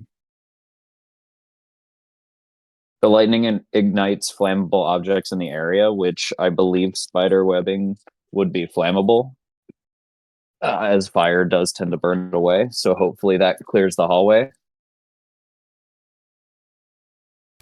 Yeah, with your bolt of energy right down the middle, we'll say it does catch fire and dissipate to any of the web that it comes into contact with. So between you and the creature, there is a straight line of webbing. However, the walls and kind of where Aloysius lays still seem pretty covered in it. And Yeah, I'll take a step forward just to give a little bit of a ledge to anybody that might follow us, and also, I guess, to kind of protect Aloysius. And do I have any sort of bonus action I can do here?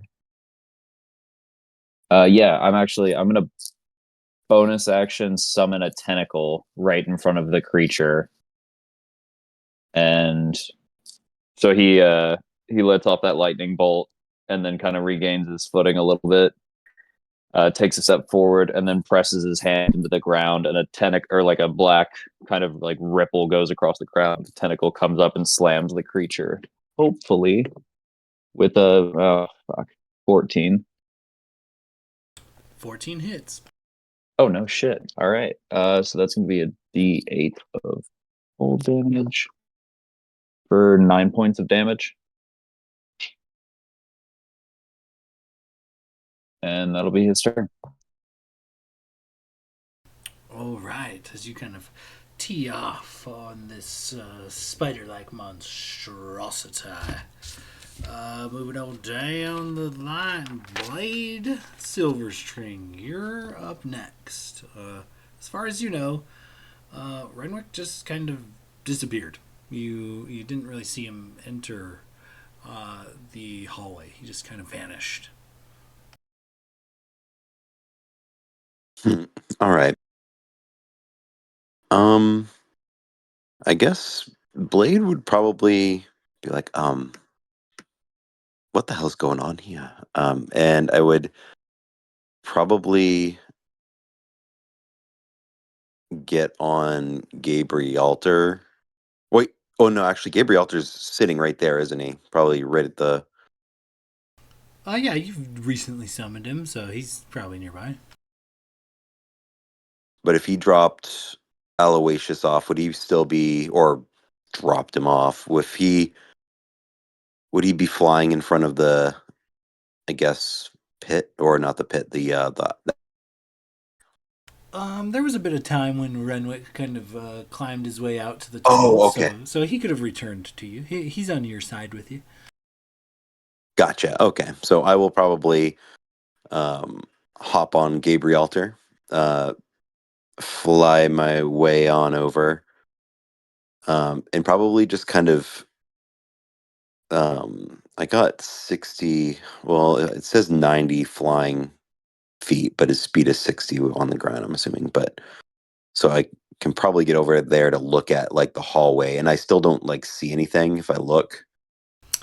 With 40 feet of movement, that basically takes you right down the middle of the corridor, and you get to this, intersection point. And as you look down it, it's completely empty. As far as you can see into the darkness, the tunnel is empty. Um, hmm.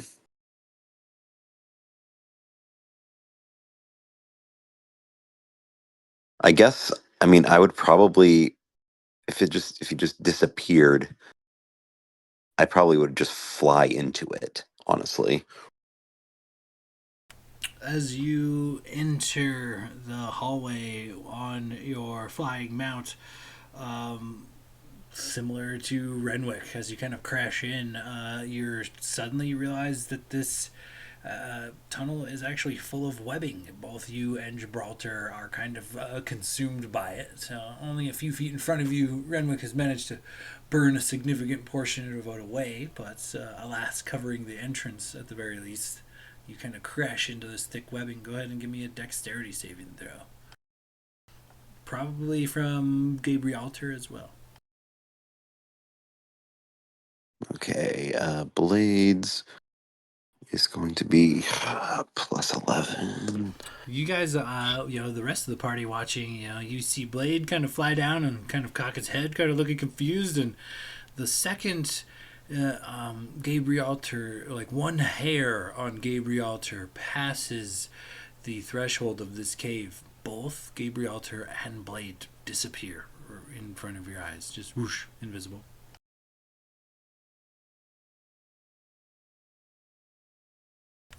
So Go ahead. I got a 30 on my deck save. And Gabrielter is going to get... damn, okay, 21. Yeah, you just kind of crash through the webs. They do not seem to restrain you at all. And you find that, Renwick is standing his own and one step in front of you, and there is a large lump of web that seems to be shuddering and urine smelling not far from him.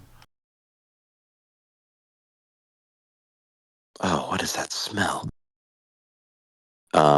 So I'll look ahead. Do I see this foul creature not Oh yeah, sorry. what's his When name you there? come into contact with the webs, you realize that this whole tunnel is actually packed to the brim full of webs, layer upon layer upon layer. Renwick has burned a significant hole in the center of this web, kind of between him and the beastie. But the rest of the whole tunnel behind him, and even kind of on the walls around you, just covered in thick webs. But you do see this beast kind of look excited at your guys' approach. Oh God. I guess I'm gonna start blasting him. I got a clear shot. You do. Now that Renwick's singed a bunch of web out of the way. Perfect. So I guess I'm gonna go pull out my loot, or not my loot, my concertina, and just kind of start wailing on it, just kind of opening it and closing it, opening it, and then you kind of see like static building up around it. And I'm gonna just say to this creature, "It's time to put you down." And I'm gonna cast Synaptic Static on him. Okay, and what do you need from me again? I need a intelligence saving throw of 19. Okay, I got natural 4, which actually comes out to modified 2. So. Oh shit. Okay. So he's gonna take 8d6 damage, which I'll roll out. And after a failed save, he has muddled thoughts for 1 minute. During that time, it rolls a d6 and subtracts the number rolled from all its attack rolls and ability checks, as well as Constitution saving throws to maintain concentration. And he can make these checks on his turn to see if he breaks it. Oh, right. And I'll roll it out. Uh, do, do, do, do, do. 86. So he takes 29 points of, I think it's psychic damage.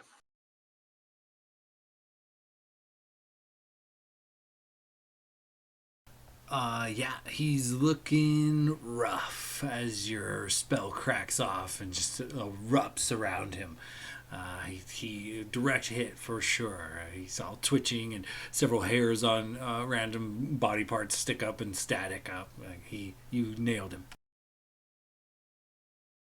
And would I, just looking at the map here, do I have enough, or does Gabrielter have enough movement to get in there and hit him with the hooves?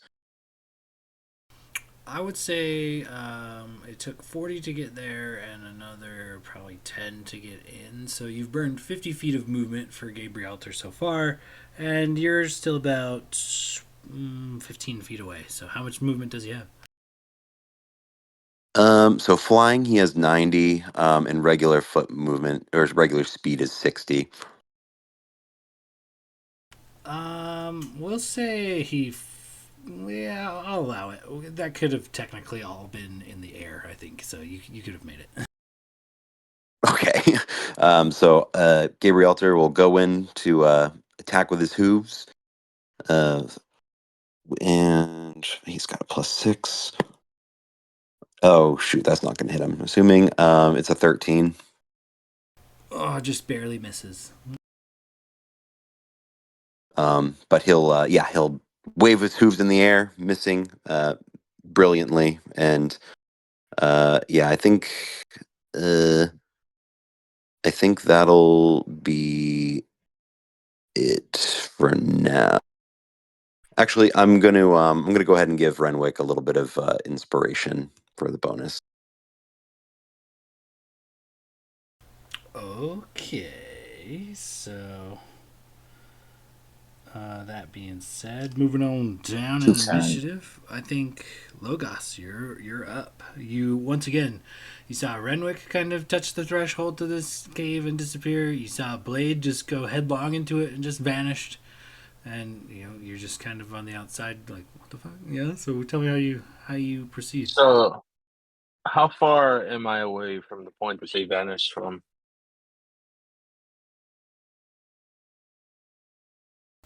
The cave starts about 35 feet away from you. It's a pretty big opening, but about 35 feet. Okay, and so is this? And looking at the map, so it's another like pit below us. Correct. The floor seems to just not be there in this particular tunnel, and your comrades seem to have disappeared at some point between here and crossing the tunnel or the pit. Okay. Well then, I will just walk up to the wall, use the cloak of the arachnid, and run vertically or horizontally on the wall after Blade.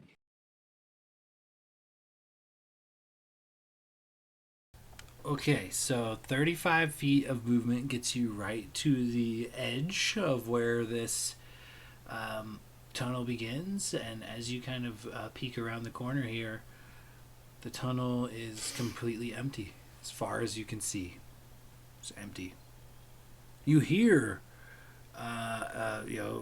this neighing. You hear shuffling about. You can smell singed hair, but you see nothing. The tunnel is as dark as far as you can see. Can I attempt to enter the tunnel?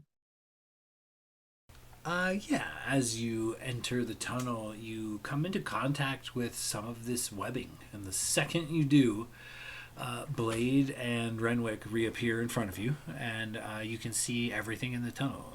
And the tunnel looks densely packed with webbing, and just on the other side of Blade and Renwick, and a prone Aloysius, is this large Ettercap type of monster, very spider-like being, kind of even more excited that now someone else has shown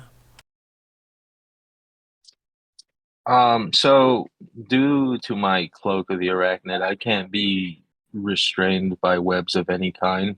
That's why I So didn't hit you with the save, because I knew. would I be able to like?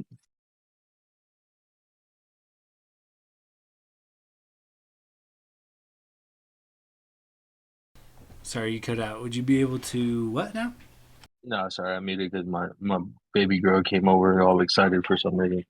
Um, would I be able to position myself on the webbing without, because I don't. How would you interpret it? I know that I cannot get stuck, but would that mean would I have a difficulty if I get into the web? Would I still have difficulty shooting? Because I mean, technically, my bow could get like stuck. Normally, yeah, he would get encased in his web tunnel. He would get a bit of cover for ranged attacks, but Renwick has actually lit a path to him on fire with a lightning bolt. So there is a large portion of this hallway that leads directly to this monster that does not have webs in it. Okay, then if that's the case, I have 3 fire arrows that we bought from the gnomes back then, so I'm gonna take off my 3 shots at this thing with fire arrows. Nice. Okay, give me some attack rolls.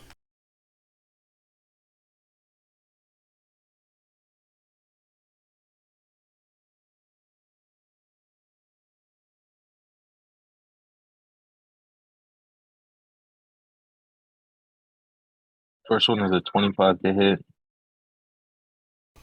Oh, that hits. Second is a natural 20. No, that one misses. Fuck that. No. Yeah, you're good.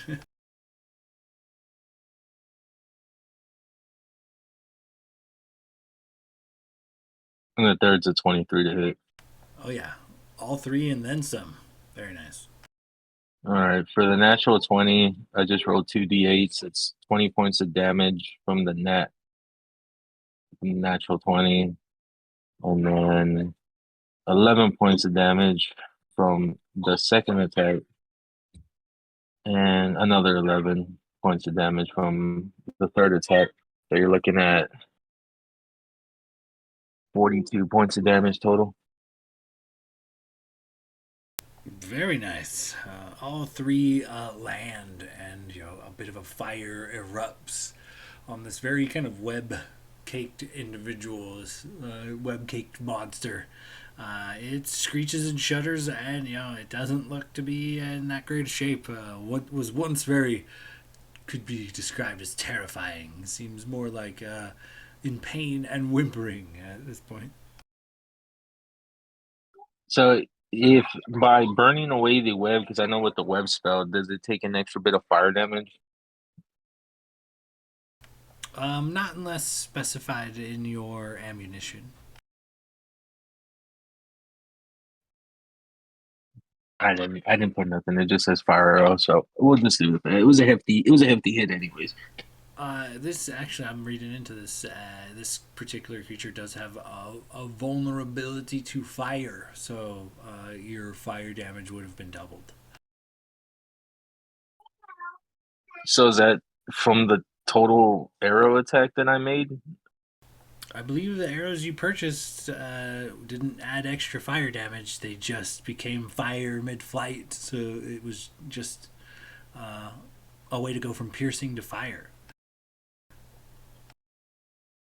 Yeah, I don't know if we ever specified that because we bought a whole bunch. I think me and Renwick bought a whole bunch. Like I have ice arrows, fire arrows, psychic arrows, like shadow arrows, all kinds of shit from the gnomes we bought.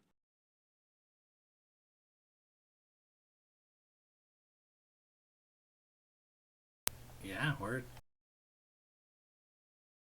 But if that's my 3 attacks, bonus action. Don't have much, so that'll be my turn.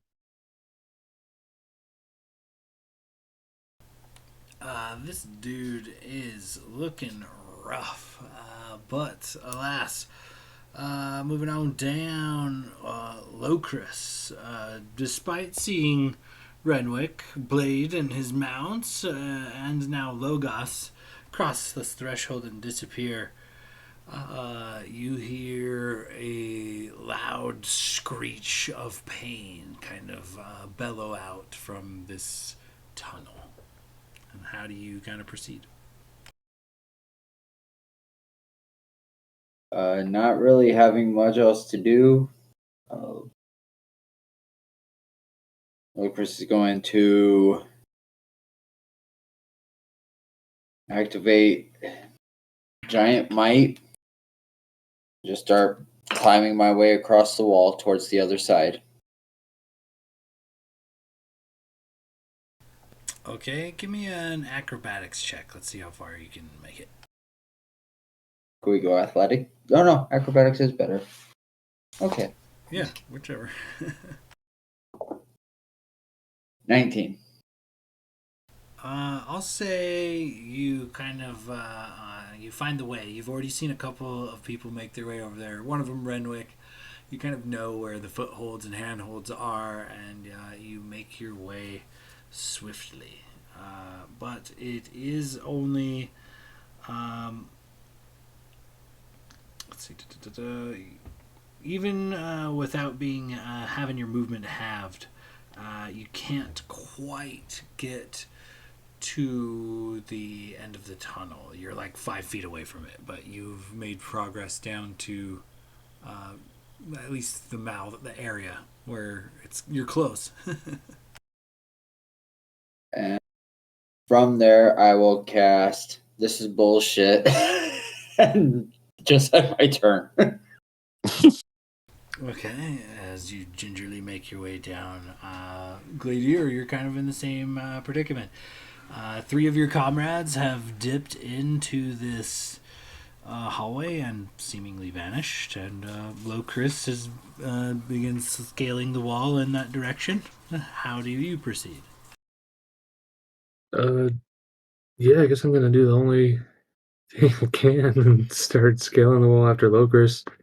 But I'll try and go like a little bit above him because I can move a little bit quicker than him, and I'll I'll need to burn an action to dash or dash climb.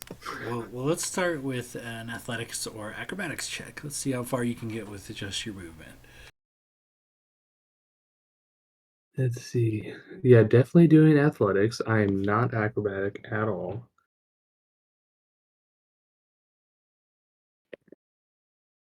That is an 18. That's enough. You've watched a couple of people now, even Locris, make his way across. You see where the hand and footholds are, and you make good pace. I'll give you your full 40 feet of movement.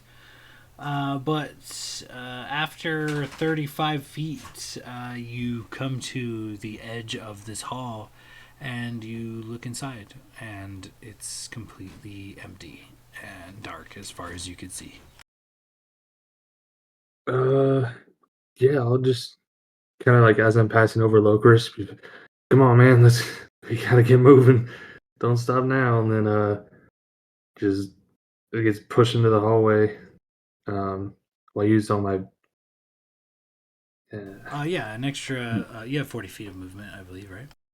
Oh, and it's only 35 feet. Yeah. That's to take a 5-foot step into the hall. As you do, your friends immediately become visible. Blade and Renwick are within arm's distance. Logus is just on the other side of Blade. You're directly in front of you, laying on the ground, is this Aloysius that seems to be completely encased in webbing. About 10 feet on the other side of him is this giant, like, Ettercap, this very spider like being that looks to be very roasted and barbecued at this point in time. Doesn't look to be too healthy. A few arrows sticking out of it. It's bleeding a lot. And yeah, as you kind of come into contact with this webbing, go ahead and give me a dexterity saving throw. Oh, this is gonna go well. Oh shit! I actually rolled a 17 on the die for 23. And yeah, you kind of just rip the web down around you. It doesn't seem to stick or restrain to you. But yeah, you're kind of presented with this scene of a tunnel that's packed full of webbing rather than empty, and this monster kind of bearing down on the party. Okay. What is this black dot again in front of the Ettercap? Renwick's tentacle. Okay. Um, and Aloysius is prone on the ground in front of me. Correct. Okay. All right. I'm just gonna look over at Renwick and just be like, Renwick, duck. And then I'm gonna like a fire fills my mouth, and I just lean forward and just exhale a cone of flame. So it's a 15-foot cone. So I'm trying to see if I can get it over Aloysius so I don't burn him since I'm kind of standing over him. I'll leave that up to you if that hits him or not. But anyone within the 15-foot cone, it's a dex saving throw of, I believe, I don't think it's high. I think it's 15. I haven't used my breath weapon in a while. Um, God, where's my dex save? Sorry. It's been a hot minute since I used the breath weapon. Jesus Christ, where are you? Breath weapon. If you So go under, here's yeah, I was gonna here's say an if you go under updated Pete's. map with Aloysius kind of laying in front of you, and the 15-foot cone. You're just out of reach of this Ettercap. Your cone would end right where he begins. So, and you would definitely hit Aloysius. So, if you want to miss him, you will have to take at least one step forward to kind of offset the fire breath. But your call. Okay. You can roast him if you want. He looks too nervous. Like, please don't roast me. Would I be able to like gauge that that the Ettercap is like just out of range of my breath weapon? Yeah, you would. You're an experienced adventurer. You know your capabilities. You know you would need to get a smidge closer. Okay, so let's rewind that because I used all my movement already to get in here. Fuck it, I'll just throw a javelin at him. Okay. Normally it would be more difficult, but Renwick has kind of cleared the path by charring most of the web down the center.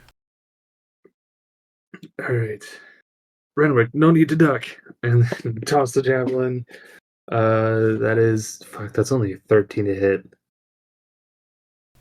13 does not hit, unfortunately. Shit.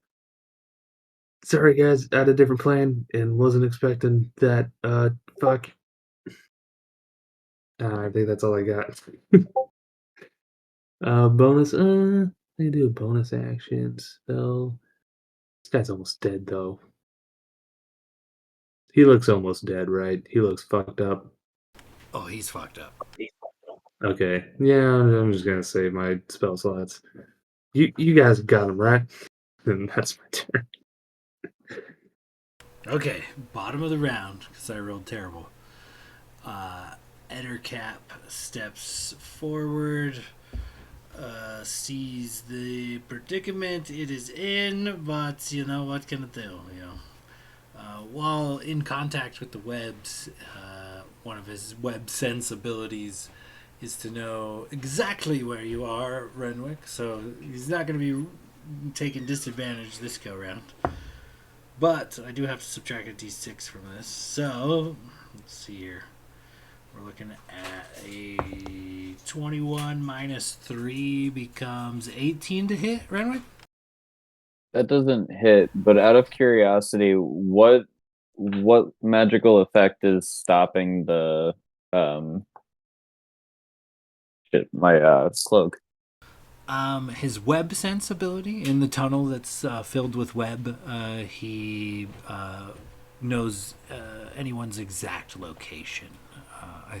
Hold on a sec. Let me read the little blurb. It's called Web Sense. It says, while in contact with a web, the Ettercap knows the exact location of any other creature in contact with the same web. You guys are kind of in this tunnel that's like packed full of webs. I pulled up my cloak and it even says like the property's suppressed when I'm restrained, so it makes sense. Yeah, I was just curious. I hadn't run into that yet. That's cool. Oh, no worries. Yeah, so he steps forward and misses the first attack. One claw swipe at you, Renwick. Another one that's actually substantially better. I don't even know what his... Okay, that's pretty decent. Alright, I'm subtracting d6. That's actually a 1.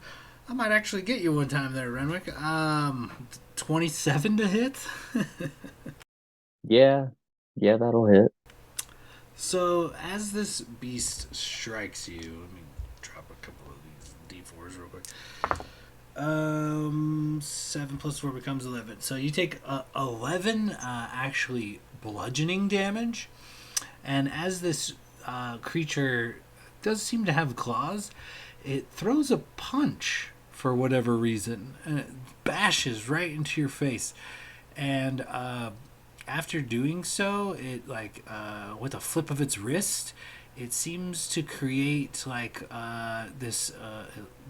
It looks like a rope, and it is fastened much in the way that a hangman's noose would be, and he pulls it taut after a successful attack. Renwick, this rope begins to choke you.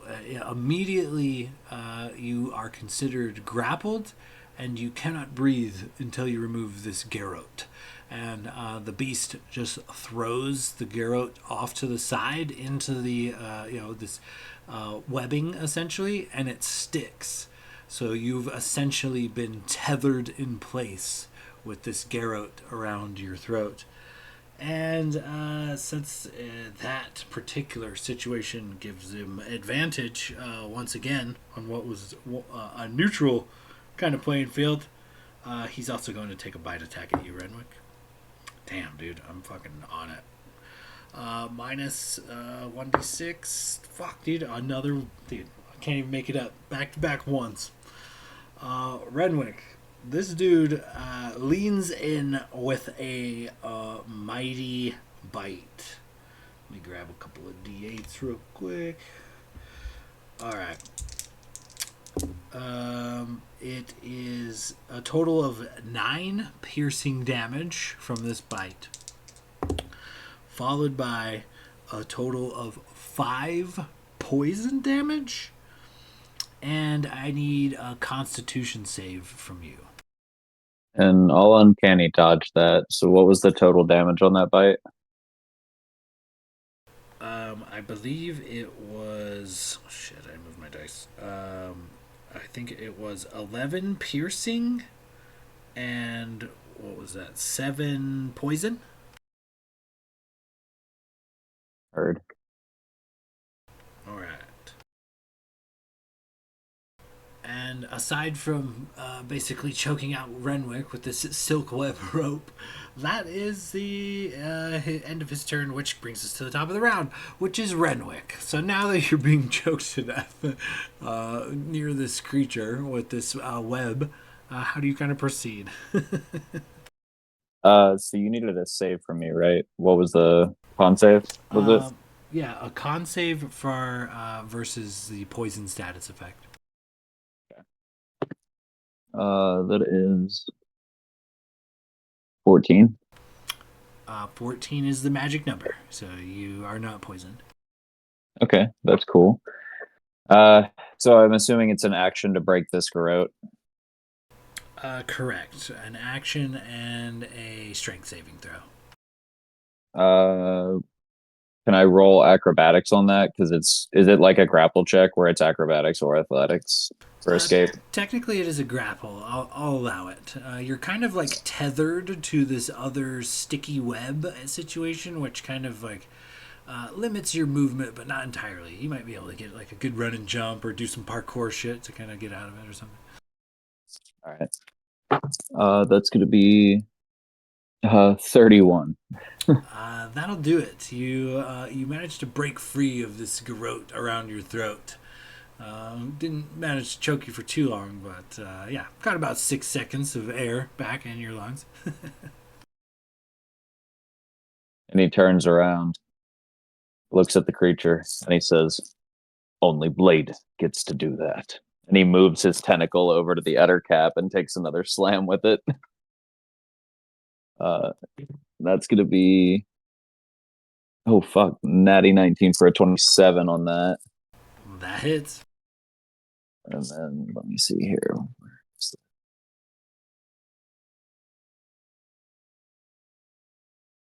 Sorry. Trying to find my bonus on the tentacle. I think it's a D8 plus 4. And that's 11 points of cold damage. Renwick, tell me how you want to do this. He just, when he draws that tentacle over, it like kind of, you see it rising up from behind the udder cap, and it just slams down on the creature, knocks it flat on its torso, and then the tentacle just pierces through its back into its heart. And you see the thing kind of like splay out and just stop twitching. And with that, combat ends, and Locris finally makes it into the hallway. Locris, as you look in, it's covered in fucking blood and gunk and webs everywhere. Your party's just standing around covered in fucking webs and bullshit. There's a dead monster at the end of the hallway.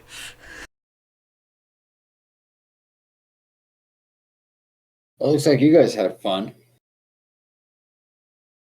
Yeah, you missed the party. And hey, look, somebody finally shut him up. Kind of points over at Aloysius since he's still wrapped up. Well, thank God he was here to save us. Yeah. He struggles to like move his jaw, but he's like, please let me out of here. Cleaner rolls his eyes and then pulls out a dagger and starts cutting him free. After you kind of cut him free, he's like, oh man, you guys killed Quiet Fingers. That's crazy. This never happened before in all of like lizard folk history, man. This is crazy. This is a good day. I'm gonna take credit for that too. I sacrificed to you guys, and everybody saw me kill that thing. Yeah, sure, whatever. Okay, They're if just gonna anyone look around to asks, see. you tell them, Holy Survivor, crush this bug, save the day. Yes? Well, we're supposed to be dead after this, right? So we can't tell Oh, them. shit. Yeah, you guys gotta go. Can I look around and see if there's any like bodies with potential loot that this nasty beastie has captured? Go ahead and give And me I want to. an investigation check. You guys can each make your own, or one of you can give the other advantage. I'm actually gonna go to the Ettercap and see if there's anything worth harvesting from it, like fangs, claws, and definitely poison. I have a couple vials. Okay, yeah. Give me like a survival check as you kind of give this Ettercap a once over. Remember, you're inspired.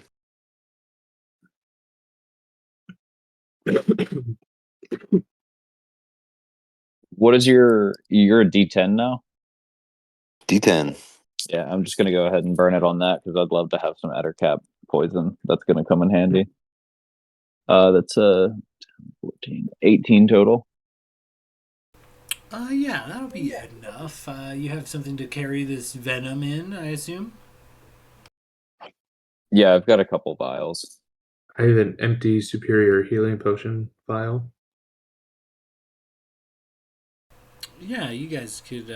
You definitely are able, with the fresh kill, the venom gland is a pumping, and yeah, you are definitely able to get some Ettercap venom, enough to fill several containers should you have them.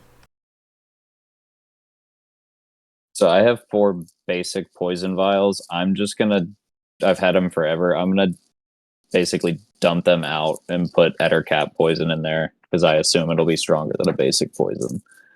If that's cool. Yeah, you're not wrong. You're basically trading the poison status effect for poison damage. Oh, nice. And I got a 16 on investigation. With the 16, as you kind of trudge down, you gotta. It's almost like a thick jungle. You gotta use your kopesh to like cut your way through this webbing. It's very dense, but you do, after 10, 15 feet, you do see several other kind of lumps that are of webbing that were very similar to what Aloysius was kind of looking like. It looks like there's 3 of them just kind of stuck to the wall here. Yeah, I'll cut them all down and see if I can find anything valuable. Not assuming this thing probably doesn't have use for gold and trinkets, so probably I'm can take a wild guess that it probably left those. Okay. You take the time to cut these wads of like web down, and you cut open the first one. Go ahead and give me an investigation check. Alright. Oh, that's not great. It's a 7.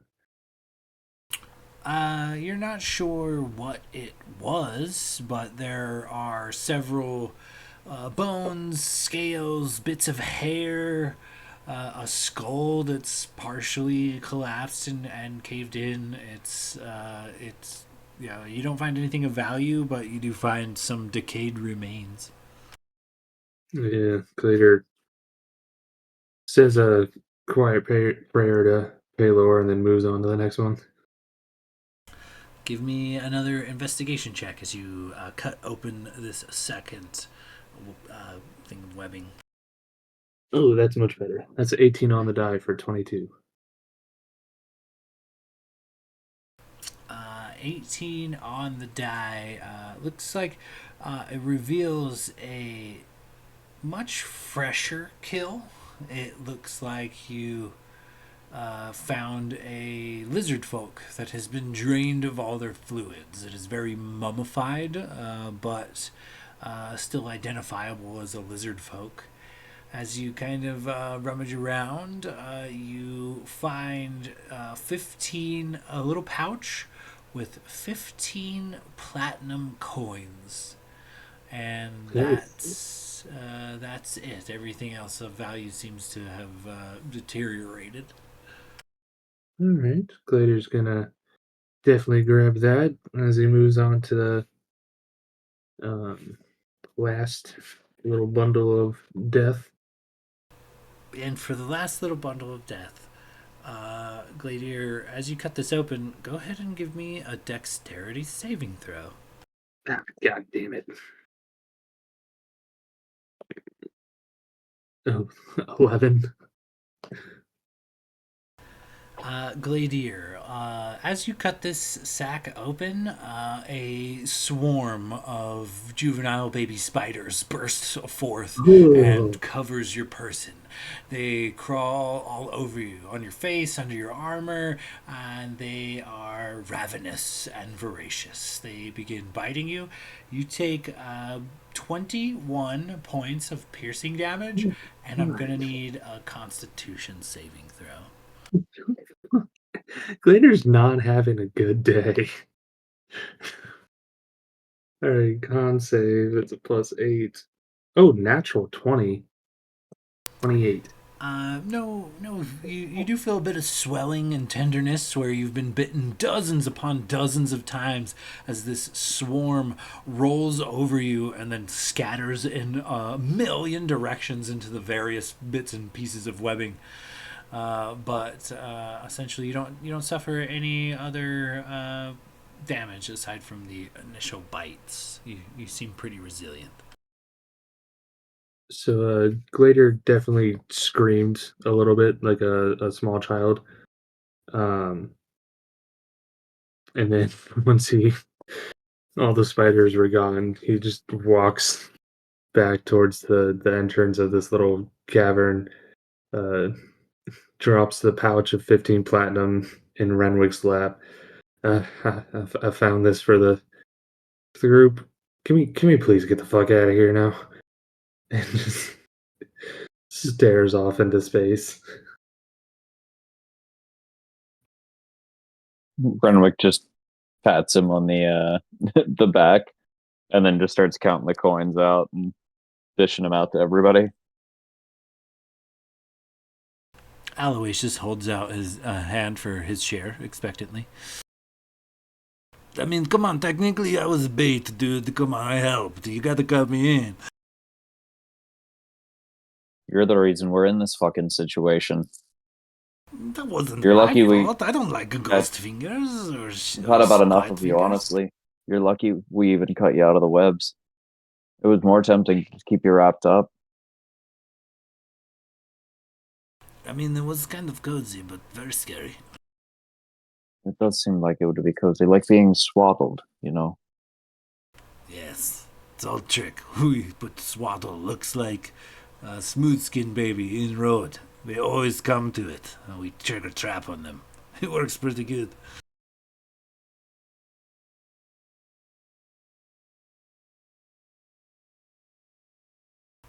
Okay, we got to go, you guys. I got, I don't know why. I just feel compelled to like take you to the other side. So, I need help. He points like the 5 foot gap it takes to get across one hall to the next.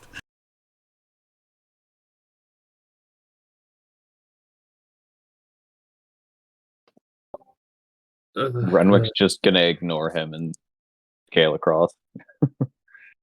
It's easy for you. I don't even make you roll for it. It's a 5 foot gap. He's like, oh, come on. What, best friends? He kind of looks to Gladier. Oh God. Fuck. I'm never riding donkey again. Never. I need you to help me. Do, do you have a ballpark answer on roughly like how much you weigh? Like how fucking fat are you? It's rude, Just dude. fucking push him. Renwick Oh, calls he's from the huge. other tunnel. He's huge. He's pushing 400 pounds. He's a big boy. Yeah, but Locris and Gladier have belts of fucking giant strength. Oh, my push, drag, or lift. I can push, drag, or lift 690 pounds according to D&D Beyond. Okay, yeah, you can. You got to get low and get the right center of gravity. You absolutely could throw like a fireman's carry and carry over the shoulder Aloysius's big fat ass.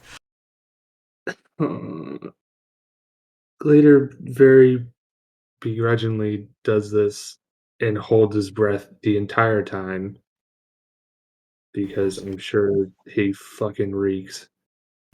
Oh, And Does he's he I'm huge. rip just ass when you pick him up? Ooh. Let me roll a con save for Aloysius. That's cocked. Hold on. All that raw beef. With a 19, he maintains. It's he definitely kind of you throw him over your shoulder and start carrying him. He definitely reaches back and like openly picks his butthole while you carry him across this hole. But yeah, nothing too crazy. I give him a He's a dead leg, loaded cannon, though. like right in the back of the thigh. But yeah, I'd carry him across and then just drop him to the ground. You're pretty strong for a tailless lizard. It's pretty good. It's pretty good. You know, if you ever want to come hang, we could probably figure something out. You can tell he kind of is taken aback. He keeps looking at your backside, expecting there to be a tail. He looks back to his tail, looks back to your tail. Yeah, you're right. It is weird I don't have a tail. Maybe you should give me yours. Yeah, I just cut it off. Whoa! That's weird, dude. Even for lizard folk. Yeah, maybe just show us the way. Come on. We're wasting time here. And as you guys kind of continue down the tunnel, I think that's probably a good spot to put a bookmark for it there, fellas. Oh man. This fucking guy. I can't believe I almost fucking died from goddamn boulders. It would have been so funny if after everything we've been through, you just get crushed by a random rock slide. Or shit falling on you. And the funniest part is like you safely transport us over and you're like, cool, that was easy. I'm just gonna fly back across. Do that again. Rocks fall, Glader dies. Rocks fall and everyone dies is a real thing. It's rock awareness. Oh boy, that was fun though. That was a good session. Yeah, that was a lot of fun. I low-key was hoping that there were more Eder caps just because I really want to hit a couple things all at once with the lightning bolt, and Sean really gave me blue balls last week with that counter spell when I had 5 of them lined up. But then I remembered that it burns webs off, and I was like, well, I guess that's a consolation prize. Yeah, he was definitely going to get at least partial cover if nobody fucked with the webs, but alas, things just kind of work out.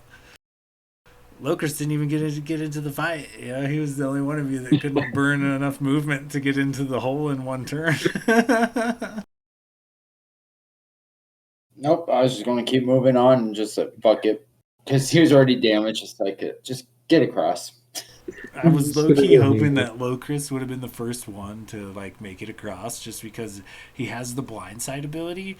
So I was gonna try to like put a weird situation by him where it's like your eyes tell you that this tunnel is empty as you look down it, but he's got the blind sight, so it's like a weird like sonar or echolocation type of ability, you know. But it's like you know something is covering this cave hole, but as far as you can see down it, it's empty. Like what do you do? So I was kind of hoping to bait Locris into being the one that got snatched up, but Aloysius just presented himself like a special kind of genius that he is, you know.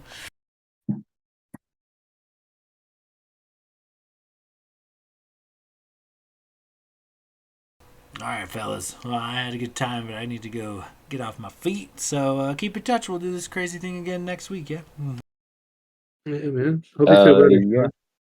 Yeah, you guys are flying solo next, or well, not solo. I'm flying solo next week. So I'll be curious to see what you guys get into, but definitely have a plan B because my ass will be sitting on the beach most likely. Very nice. All right, man. Talk to you guys later. I guess.